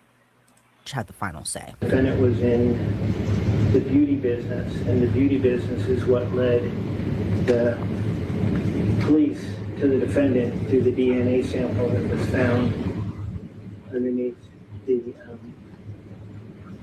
fingernail of the victim. With that, I also understand I have no discretion whatsoever, nor would I want any discretion whatsoever with regard to this particular case. I do believe the defendant needs to go to prison. I do believe the defendant's, in this particular situation's crime was heinous in the way she tracked down, located, showed up, and then killed Ms. Thompson. With that, the court does sentence Ms. Thompson to adjudicated that we sentenced her to life in prison. Under Florida's criminal punishment code, that's without parole. And she will serve the remainder of her life in prison. And anything else? Order restitution. Court order reserve restitution, the outstanding court costs, and will be a civil lien. With that, anything further with regard to the defendant? Okay. Her sentence marks just one form of closure for Kayla's family after... Oh, and she got a tattoo in her ear? Nope. She got a tattoo in her ear? Nope. I don't trust it. All of these years, but they are grateful justice was served. It's unclear where Sakina Thompson will be serving out her sentence. Online records as of this recording show she's still in the Broward County Jail.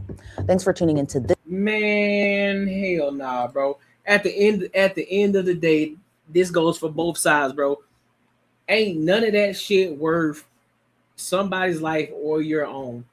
Ain't none of that shit worth it, bro. If your dude is fucking off with another chick, hey man, go find somebody else, dog. It ain't that. It's not that fucking serious, dog. It's really not. It's really not that fucking serious. You took a whole fucking flight to go off somebody because you felt some type of way, because you was obsessed with this man, because you was obsessed. No. Ain't no excuse for that. There's no excuse.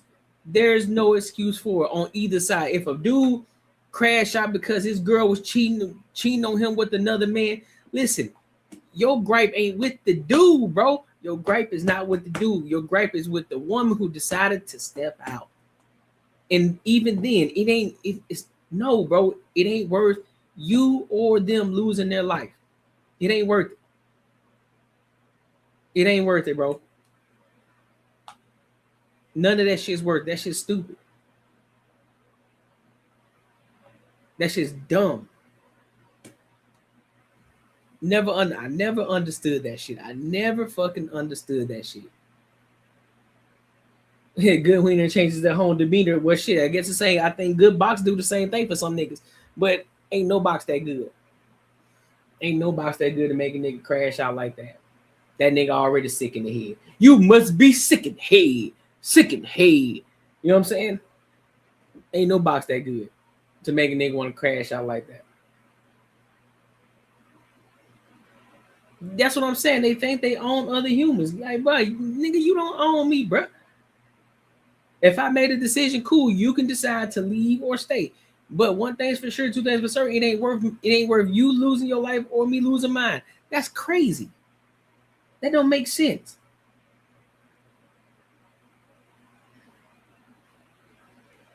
That shit's wild, bro. I never understood that.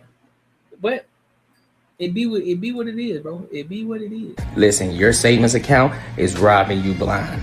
But don't worry, I found out a way how to make my money work for me in my sleep, and I can help you do the exact same thing. Now, this isn't no get rich quick scheme. This isn't no pyramid scheme. This isn't something just trust me situation. This is legit, and this is something that your every average day person can implement in their lives, and they can really get to a bag. This isn't a short-term play. It's a long-term play. There's a promo going on right now, so you definitely want to jump on it before the price goes up because this is too valuable. The link is in the description, and hey, let's get our money up. Let's get back to the video. All right, so I want to end tonight on a positive note, on a very positive note. You know what I'm saying? Because I think it's very beneficial. You know, we always got to tie everything back to the money too. So I want to talk about the richest black people, the richest black families in Atlanta. Because a lot of people may not know. And a lot of people need to see other black people that are rich and successful out here. And I think the more that we see this, the more that people can understand that the shit is achievable. You just got to work towards it. It may seem like it's a far fucking reach, but hey, as long as you have a plan, as long as you have a goal, and you work towards that shit, and you implement as you go, and you change and adjust as time goes, you'll be straight. So let's go ahead and get into this video, and then I'll get my thoughts probably in between and after. All right, let's rock out. A private airport runway in the backyard of a 35,000 square foot chateau. A 235-acre estate that generates millions of dollars a year just by opening its gates. And a construction dynasty that literally poured the concrete for the city's most iconic skyline. Most people think of Atlanta as just the capital of hip-hop or the home of reality TV stars. They are looking at the surface. Beneath the music videos and the red carpets lies a network of financial fortresses that make standard celebrity wealth look like pocket change. We are talking about the Black Mecca of the United States, a city where African-American families have built generational empires in construction, infrastructure, global beauty, and massive-scale real estate. These are not just rich individuals. These are sovereign states operating within the city limits. They own the land, they own the banks, and they own the studios where Hollywood films its biggest blockbusters. We are tracking the property deeds, the government contracts, and the billion-dollar acquisitions to uncover the richest black families in Atlanta. Wait until you see number one. We are talking about a man who went from living in his car to owning a 330-acre former army base, turning it into a production empire bigger than Warner Brothers, Paramount, and Sony combined. Number 7, the Levitt family, the business of dignity. To understand the foundation of black wealth in Atlanta, you have to understand the businesses that serve the community from the cradle to the grave. And in Atlanta, when it comes to the final chapter of life, one name commands absolute respect and immense financial power: the Levitt family. Gregory B. Levitt. But look, that's the thing though too. I heard it was a conversation I was listening to this yesterday. Well, no, actually today while I was at work, and I believe it was Pretty. She was on was she on the Lapeef? I think she was on Lapeef. And she was talking about how labor workers, right? They're just laborers. I'm like, do you not understand that a lot of people, a lot of entrepreneurs come from labor jobs? They come from apprenticeship, they come from trades, and they build their businesses up and they become one of the biggest successful type of companies that you can think of. Because they were talking about men aren't building, they aren't doing. I said, man, you crazy as hell. That's where a lot of entrepreneurship jobs come from. A lot of entrepreneurs they come from trades. Sr. and his wife Betty Levitt are the titans behind Gregory B. Levitt and Sons Funeral Homes and Crematories. Listen, yes, need to get in proximity. Yes, that's exactly, get in proximity. Our funerals. I had people are dying to give the Levy family their money. Hey, bro, I'm telling you. Now, you might think a funeral home business is a modest, quiet operation. In Atlanta, you would be wrong. The Levitts have scaled the business of dignity into a multi-location empire that rivals major corporate chains. They established their first location in Scottsdale, Georgia, in 1980 with a 5,000 square foot facility. Today, that footprint has exploded. They operate 4 massive chapels across the metropolitan area, including a 9,000 square foot fortress in Decatur and a 12,000 square foot state-of-the-art facility in Gwinnett County. This is not just about handling services. It is about infrastructure wealth. Their facilities are designed with the opulence of 5-star hotels. We are talking about viewing rooms with custom furniture, large conference centers for family gatherings, and fleets of luxury vehicles. The family fleet includes pristine Rolls-Royces and Cadillacs, signaling a level of service that demands premium pricing. The wealth of the Levitt family is built on a reputation for excellence. In the funeral industry, trust is the only currency that matters. When you serve over 2,200 families annually, as the Levitts do, you are operating a logistics and hospitality machine that generates tens of millions in revenue. Their influence extends far beyond their chapels. The family has donated over $1 million to various charities and organizations. Their philanthropic footprint is so large that the DeKalb Medical Center named their emergency department reception area after Gregory and Betty Levitt. This is legacy wealth. It is the kind of wealth that is woven into the fabric of the community. They have handled the homegoing services for some of the most prominent figures in Black culture, becoming the go-to institution for Atlanta's elite. The Levitts prove that in the Black Mecca, service industries can be scaled into dynastic fortunes if executed with perfection. They didn't just build a business, they built an institution that will stand for generations. But while the Levitts serve the local community, our next tycoon makes his fortune from the millions of travelers passing through the world's busiest. But here's the bigger key though. Here's another key too to pay attention to. A lot of people just looking at it as, oh, it's a funeral homes. How many funeral homes do we know? There's a lot of funeral homes, but they understood who to market to, how to market themselves, and how to separate themselves from the bunch to become the most prominent funeral service in Atlanta.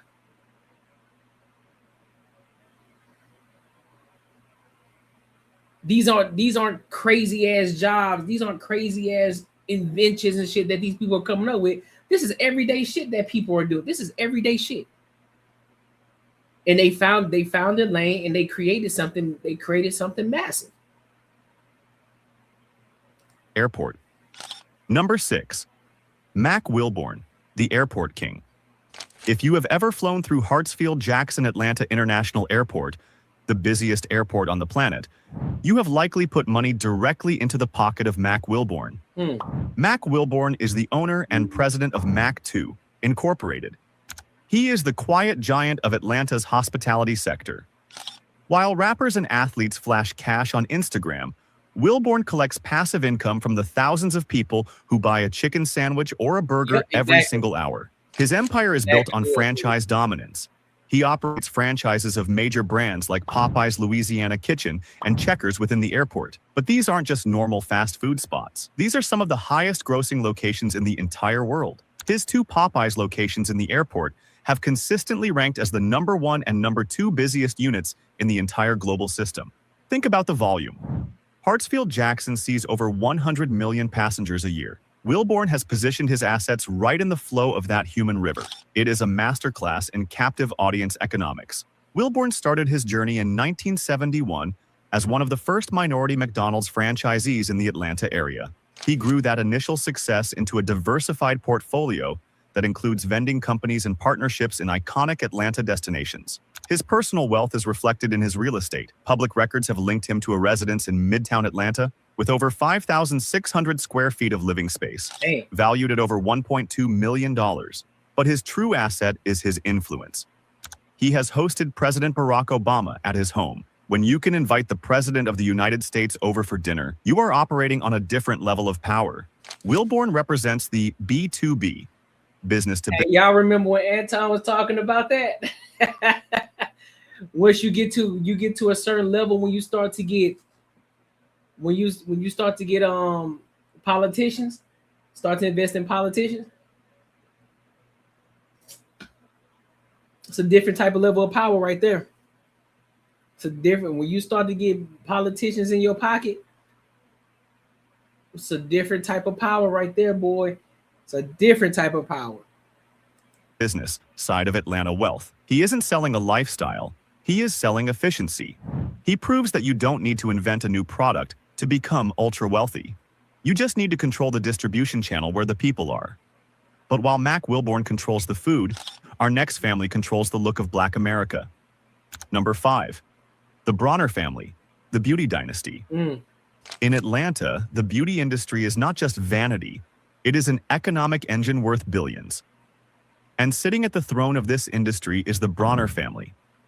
They are the owners of Bronner Brothers, a private, family-owned company that is one of the largest African-American hair and skincare producers in the United States. Their story is the definition of generational wealth. It began in 1947 with Dr. Nathaniel H. Bronner Sr. and his brother Arthur E. Bronner Sr. George Washington. They started teaching cosmetology at a local YMCA. Today, the second generation, led by Bernard Bronner and his brothers, controls an empire that exports products around the globe. But their real cash cow is the Bronner Brothers International Beauty Show. This is not just a trade show, it is the Super Bowl of the hair industry. Held at the massive Georgia World Congress Center, it attracts between 40,000 and 70,000 hairstylists, barbers, and beauty experts from around the world. The economic impact of this single event is estimated to be approximately $60 million for the city of Atlanta. The family monetizes every aspect of this ecosystem. They own the product lines, BB African Royale, Tropical Roots, that the stylists use. They own the magazine, UPSCALE magazine, that dictates the trends. And they own the event where the industry gathers to spend money. This is vertical integration at its finest. Their wealth allows them to live lives of immense comfort and influence. The family is deeply embedded in the religious community as well, with Bishop Dale C. Bronner leading the Word of Faith Family Worship Cathedral, a mega church with thousands of members. This connection between business and faith is a pillar of the Atlanta elite structure. The Bronner family has navigated decades of change, from the Jim Crow era to the digital age, without losing control of their company. They have resisted buyouts and takeovers to keep the wealth within the family bloodline. They prove that owning the culture, specifically the unique beauty standards and needs of the Black community, is one of the most lucrative positions in the market. But while the Bronners focus on beauty, our next tycoon is focused on rebuilding the very earth beneath Atlanta's feet. Number 4, Egbert Perry, the urban architect. Oh, shit. Do not confuse him with Tyler Perry. Egbert L.J. Perry is a tycoon in his own right, a man whose wealth is written in concrete, steel, and the skyline. Vertical integration on all levels within the same business. Of the city. Egbert Perry is the chairman and CEO of the Integral Group. He is a real estate developer who didn't just build buildings, he reinvented the concept of urban housing in America. In the 1990s, Atlanta was facing a crisis with its public housing projects. They were dangerous, dilapidated, and economically isolated. Egbert Perry saw an opportunity where others saw a disaster. He partnered with the Housing Authority to create Centennial Place. This was a revolutionary project. He tore down the old projects and built a mixed-income community. He put wealthy professionals right next door to subsidized tenants, creating a seamless neighborhood with high-quality amenities, schools, and recreation centers. This model was so successful, it became the federal standard for housing redevelopment across the United States. Because of this vision, the Integral Group now controls a massive portfolio of real estate assets across the country. We are talking about master-planned communities, transit-oriented developments, and commercial infrastructure valued in the hundreds of millions, if not billions, of dollars in total project capitalization. Egbert Perry's personal influence is staggering. He has served as the chairman of the board for Fannie Mae, one of the most powerful financial positions in the entire country.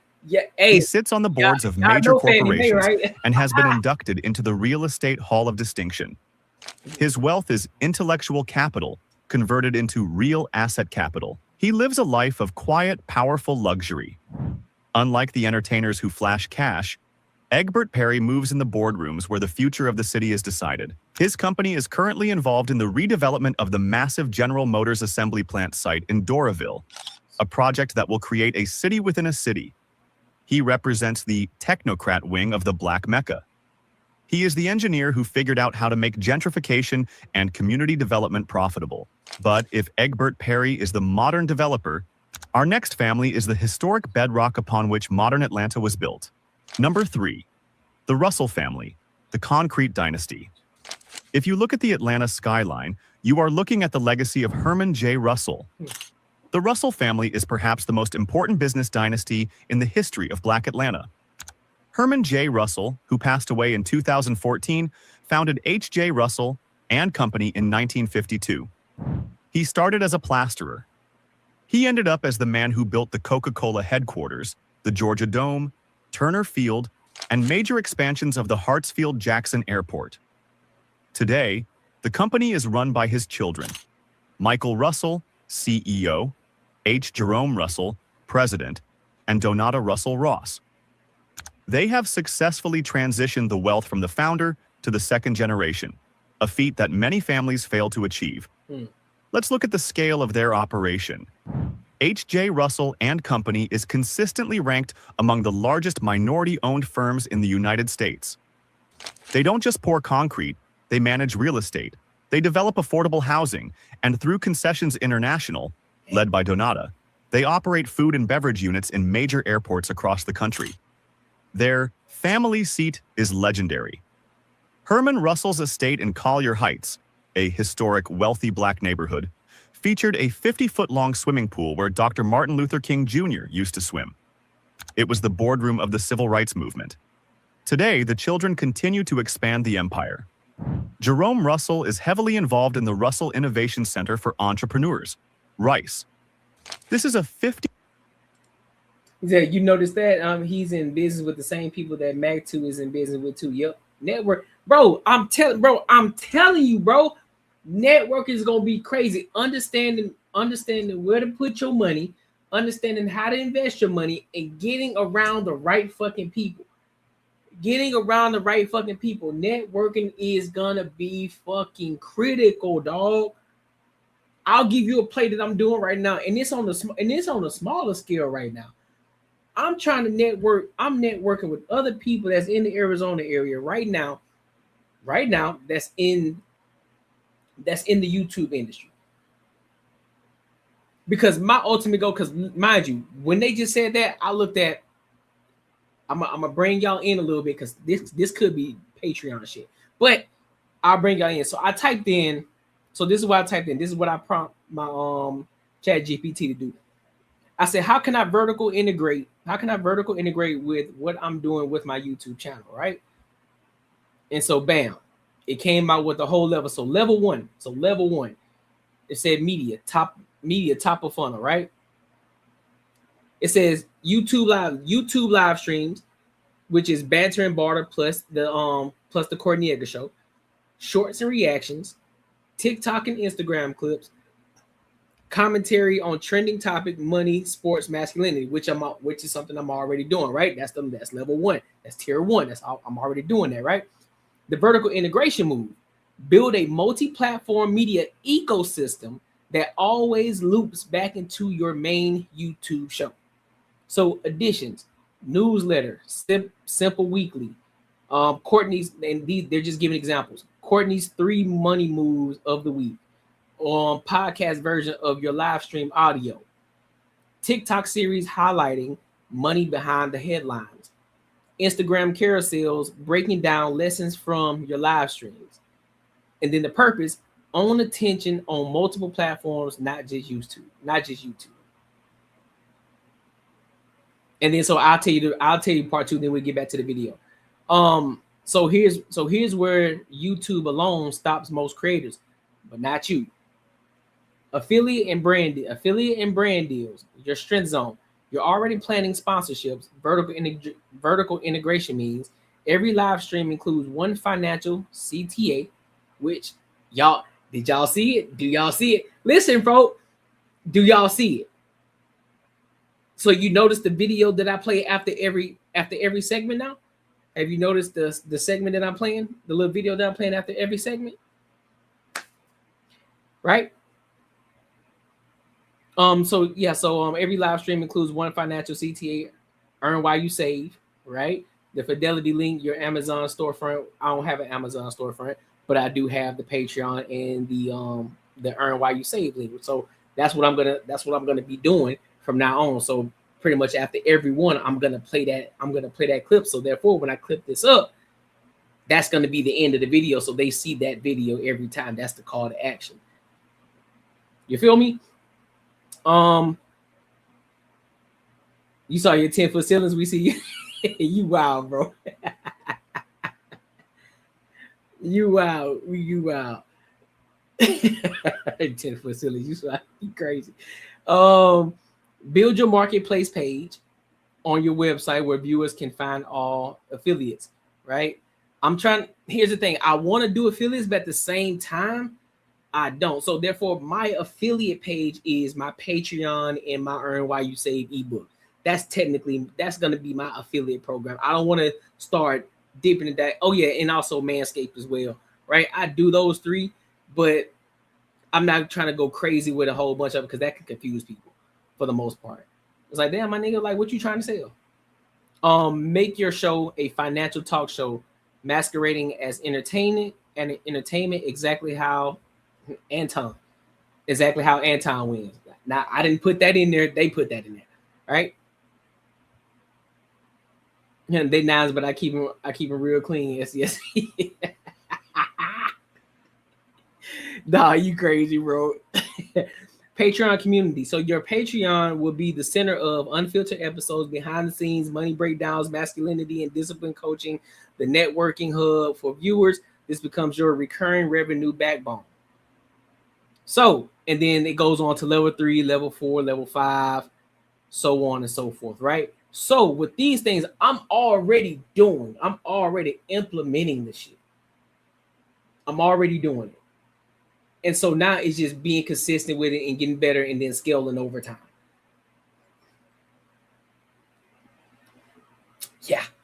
50,000 square foot business generator gifted by the family to the city. It is the largest center of its kind in the country dedicated to Black entrepreneurs. This is ecosystem wealth. The Russells aren't just rich. They are creating the infrastructure for the next 1,000 Black millionaires. Their personal real estate portfolios are vast, with holdings across Atlanta. They move with the confidence of a family that knows they literally built the walls the rest of the city lives behind. The Russell family proves that true power isn't just about having money in the bank. It's about having your name on the buildings. But now, we transition from the old money builders to the new money land barons. Our next entry is a rapper who realized that land is the only thing they aren't making any more of. Number 2. Rick Ross, the land baron of Fayetteville. Most rappers buy a mansion. Rick Ross bought a zip code. While he made his name in music, William Leonard Roberts II, known as Rick Ross, has pivoted into becoming one of the most asset-heavy celebrities in the South. His residence, which he calls the Promised Land, is the single largest private home in the state of Georgia. Let's break down the numbers because they are staggering. The estate sits on 235 acres of land in Fayetteville, just outside Atlanta. The main mansion is 54,000 square feet. It has 109 rooms. It features a dining room that can seat 100 people. It has a 350,000-gallon swimming pool, which is the largest residential pool in the United States. Damn, so is that where they shot Superfly? That movie Superfly, they were shooting that shit in Rick Ross's house? Oh shit, that's crazy. Ross bought this property from the legendary boxer Evander Holyfield for a reported $5.8 million in 2014. Today, with the renovations and the explosion in Atlanta real estate values, it is worth multiples of that figure.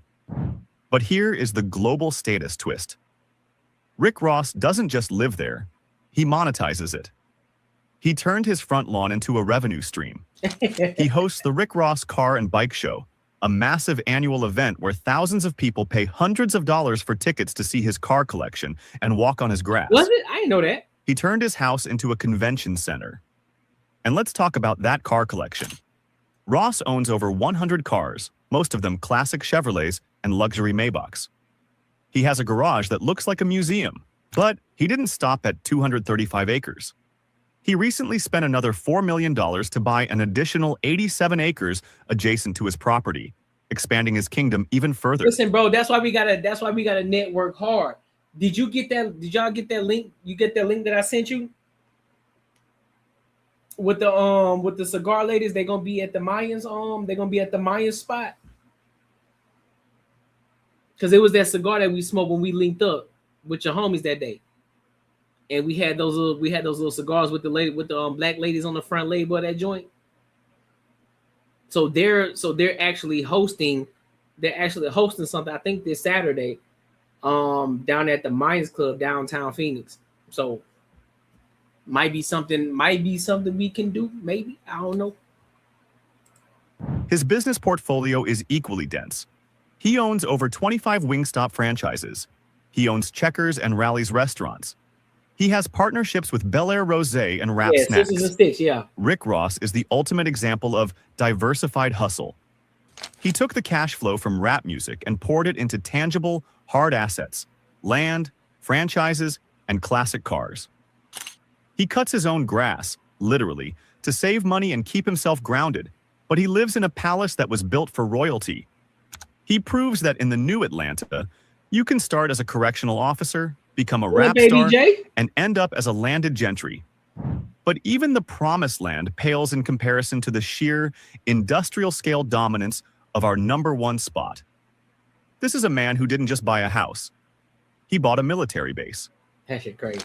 Number 1, Tyler Perry, the sovereign of the South. We have arrived at number 1, the billionaire who redefined what is possible for a black creative in America, Tyler Perry. Tyler Perry's wealth is estimated by Forbes to be $1.4 billion. But that number doesn't tell the full story. The story is in the land. Tyler Perry owns Tyler Perry Studios, a 330-acre production facility in southwest Atlanta. To put that size into perspective, you can fit the studios of Warner Brothers, Paramount, and Sony inside Tyler Perry's lot and still have space left over.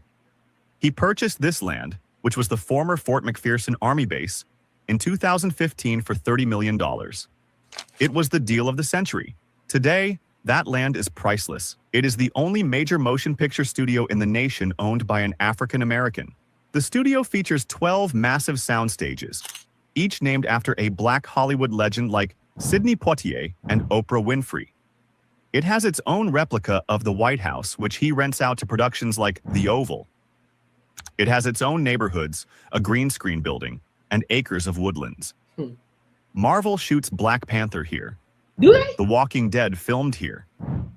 Every time a major studio needs a facility in the Hollywood of the South, they have to pay rent to Tyler Perry. But his personal lifestyle is just as astronomical. This nigga making bank, bro. This nigga making bank. Some of the top movies and top fucking shows, they gotta pay this man rent to use it.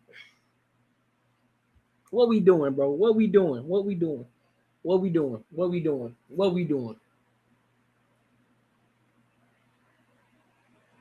What we doing out here, bro? What we doing, bro? We gotta get these connections up. We gotta get these connections up. We gotta get these connections up, and we gotta start operating. Sorry, we gotta operate like a business. Real talk. Real fucking talk. I ain't gonna lie to you. I think this is the platform to do it. Because mind you, I'm reaching out to so many people in regards to connections and trying to get into different circles, using my platform as that, and getting into different spaces to learn from different people. Bro, we about to, I'm fucking telling you, bro. This shit is crazy. He needs to remake Magic City so I can go shoot a Tubi movie.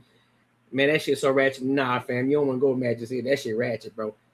When I just went down there, when I went down there a couple months ago, that ain't it. I'm thinking about the money he saves on overhead to make his own. That's what I'm saying, dog. That's what I'm saying. And that's one of the reasons. That's one of the things I'm trying to do with this channel. So when people come on this bitch, nigga, man, I'm looking at it from a big picture standpoint. This man paid $30 million for a military base. Now he up here making bank because he renting out his own property. He renting out his own property for people to produce movies and shows. Crazy numbers. On top of other things that he doing. So that's just one facet of it. Man, god damn.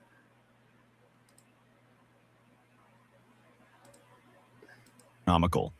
For years, he lived in a 17-acre estate in Buckhead that was so lavish it set records when he sold it.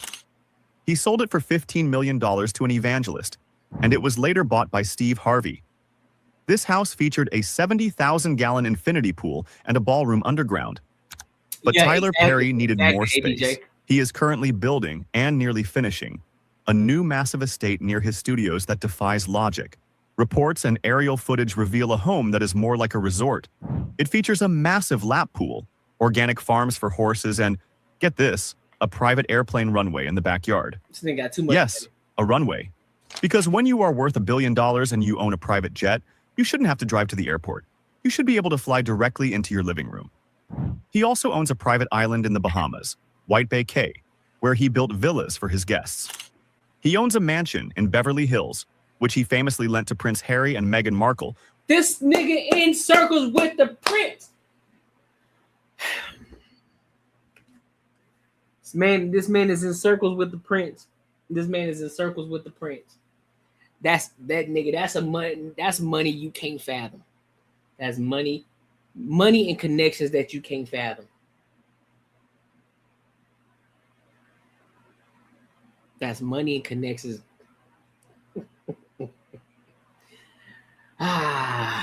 Yo. When they left the UK. His wealth comes from a crucial decision he made early in his career: ownership. He owns 100% of his content. Every Medea movie. You heard that.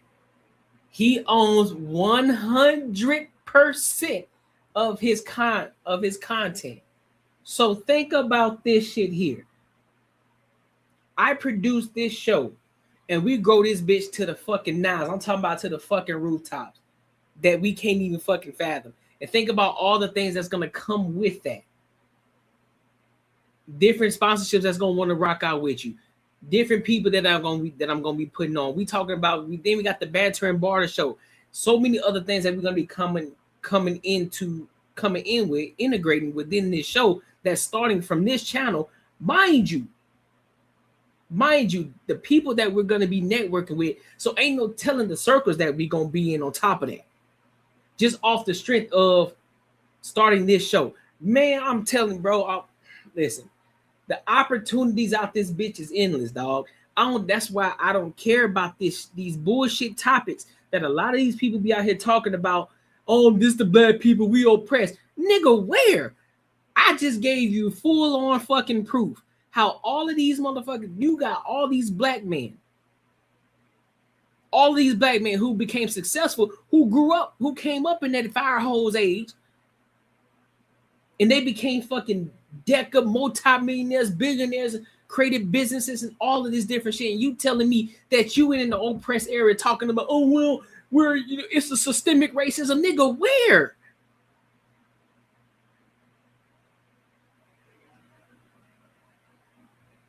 I ain't saying you owe me, but act like you know me. Hey, facts, bro. This is crazy.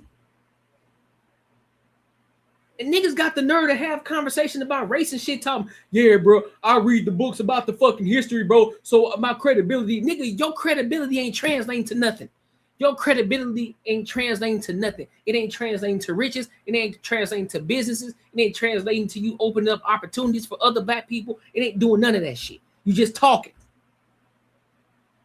You popping up on other people's platforms just to fucking talk. You ain't created your own shit. What the fuck are you doing? This is crazy, man.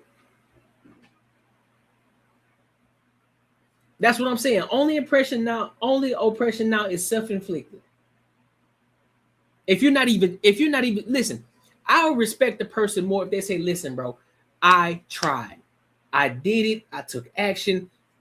I made the necessary steps. I adjusted when I needed to. I did this, that, and third. It just didn't work out for me. But 9 times out of 10, it's going to work out for you. But I would still respect that in the fact that you took action and you actually tried and you actually did it and you saw the shit through, regardless of how slow the shit grew or how fast. Don't matter. You did it and you saw it all the way through. You saw that bitch all the way fucking through. I'm not talking about saying, okay, well, if I make it to 100 subscribers, if I don't make it to 100 subscribers by this time, then I'm gonna quit. No, nigga, you see that bitch all the way through. All the way the fuck through.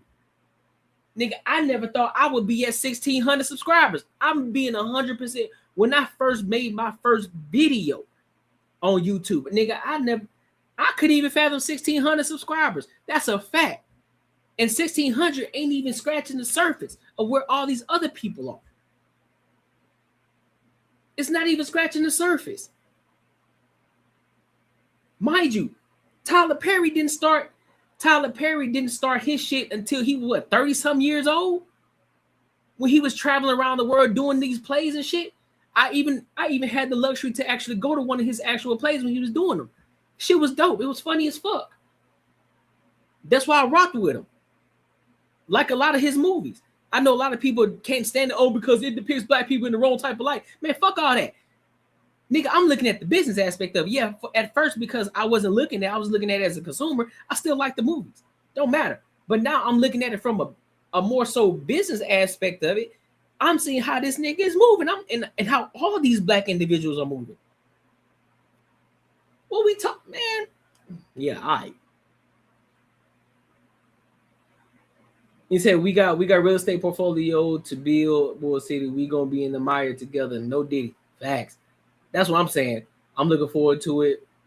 When this personal life mess blows over, I'll fly out there and meet y'all. I'm telling you, bro.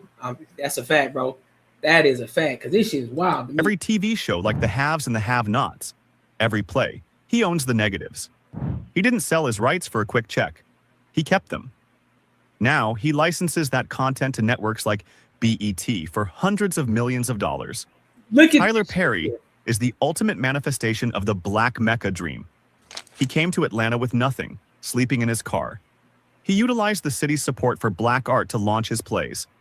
He reinvested every dollar into land and infrastructure. He didn't just ask for a seat at the table.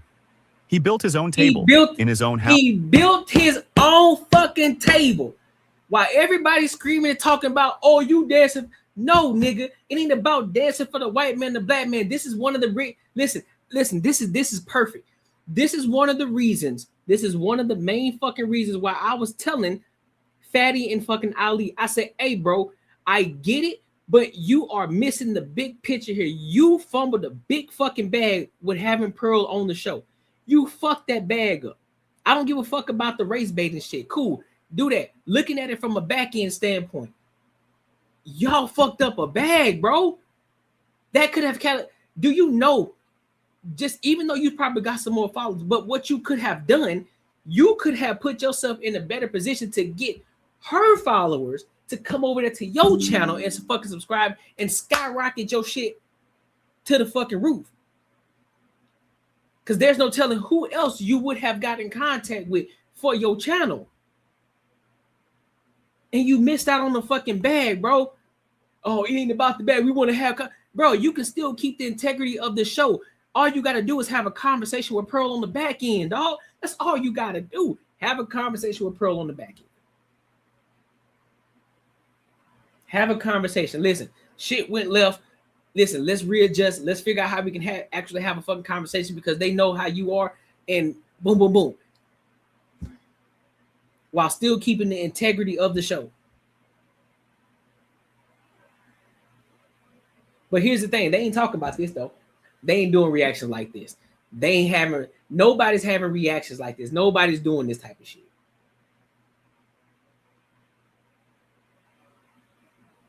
That's what I'm saying. Doing that shit strategically. You had a grand opportunity. You didn't have Andrew Wilson on your channel. You got Angry Man on your channel. You had Pearl on your channel. So even having Andrew Wilson and fucking Pearl on your channel, you could have tapped into a whole different atmosphere. An entirely different atmosphere. And completely optimized it. Completely. But y'all getting mad and upset because you had 2 black women. Oh, you ain't protecting black women, man. Fuck what y'all talking about. We trying to make sure we the top dogs on this fucking YouTube. And that's one of the reasons, and I'm gonna be honest to God with y'all. That's one of the reasons why you haven't seen me much on other people's platforms, because I'm focusing on trying to build this. Now I know networking is key.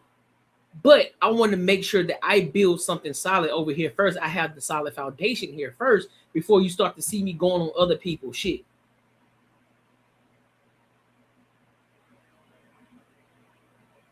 Then you can start seeing me on other people. Oh, they go CES.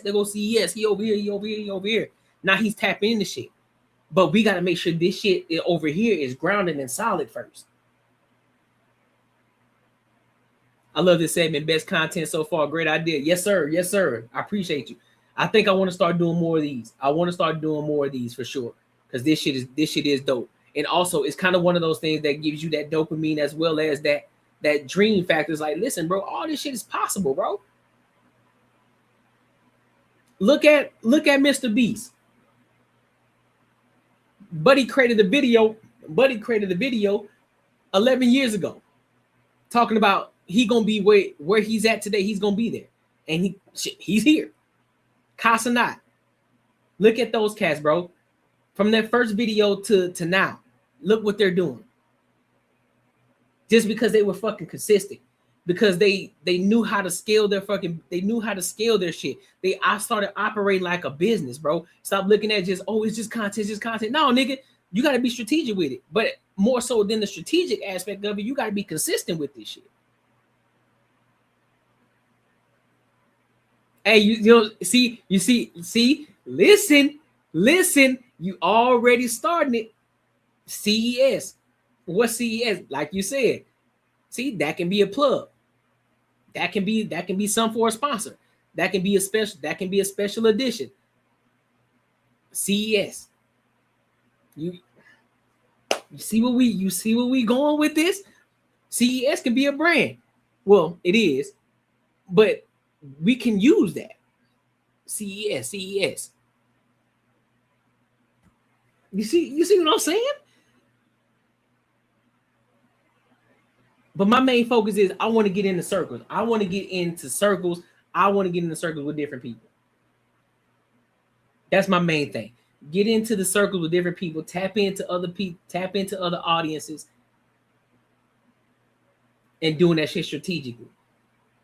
And having a solid group of people around me, bro, while we growing and building this thing up. But we gonna continue to keep building and showing up. We're gonna continue to keep growing this shit, bro. I'm telling you.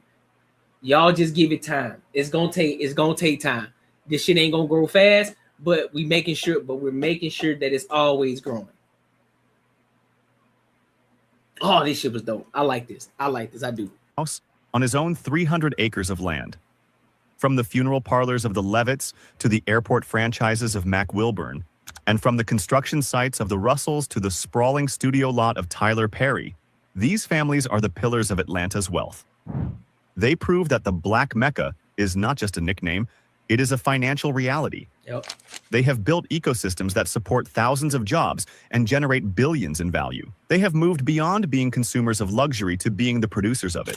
That's crazy. They own the land, the buildings, and the businesses that make the city run. That's crazy. So, which of these empires impressed you the most? Was it the sheer scale of Rick Ross's Promised Land or the strategic genius of the Bronner family's beauty empire? Let us know in the comments below. And if you want to see how black wealth is exploding in other cities, click the video on your screen right now. You know what? I might have to do that. So what this was Atlanta. So we might have to go to a next city. So now we might have to pick another city. Like, what city we gonna go to next? We might have to start doing that. That's a great fucking idea.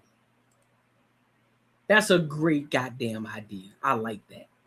Listen, your savings account is robbing you blind. But don't worry, I found out a way how to make my money work for me in my sleep, and I can help you do the exact same thing. Now, this isn't no get rich quick scheme. This isn't no pyramid scheme. This isn't something just trust me situation. This is legit, and this is something that your every average day person can implement in their lives, and they can really get to a bag. This isn't a short-term play. It's a long-term play. There's a promo going on right now, so you definitely want to jump on it before the price goes up because this is too valuable. The link is in the description, and hey, let's get our money up. Let's get back to the video. Yeah.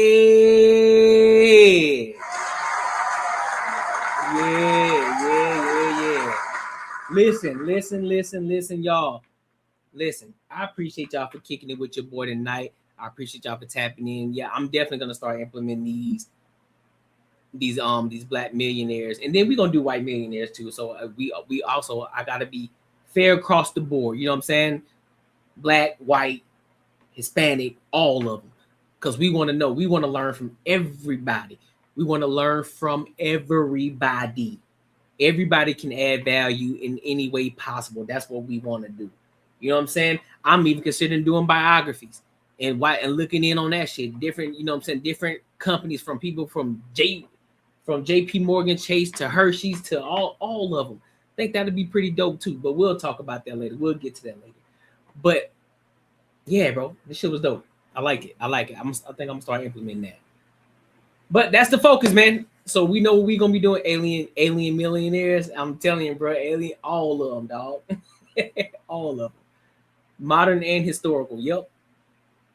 So we understand where how they got it, where it came from, how they get into it, and how it's still relevant to this fucking day. I think it's all dope. And I think it'd be dope if we do that. We start implementing that. Kendall's mama was running naked in the street. Who?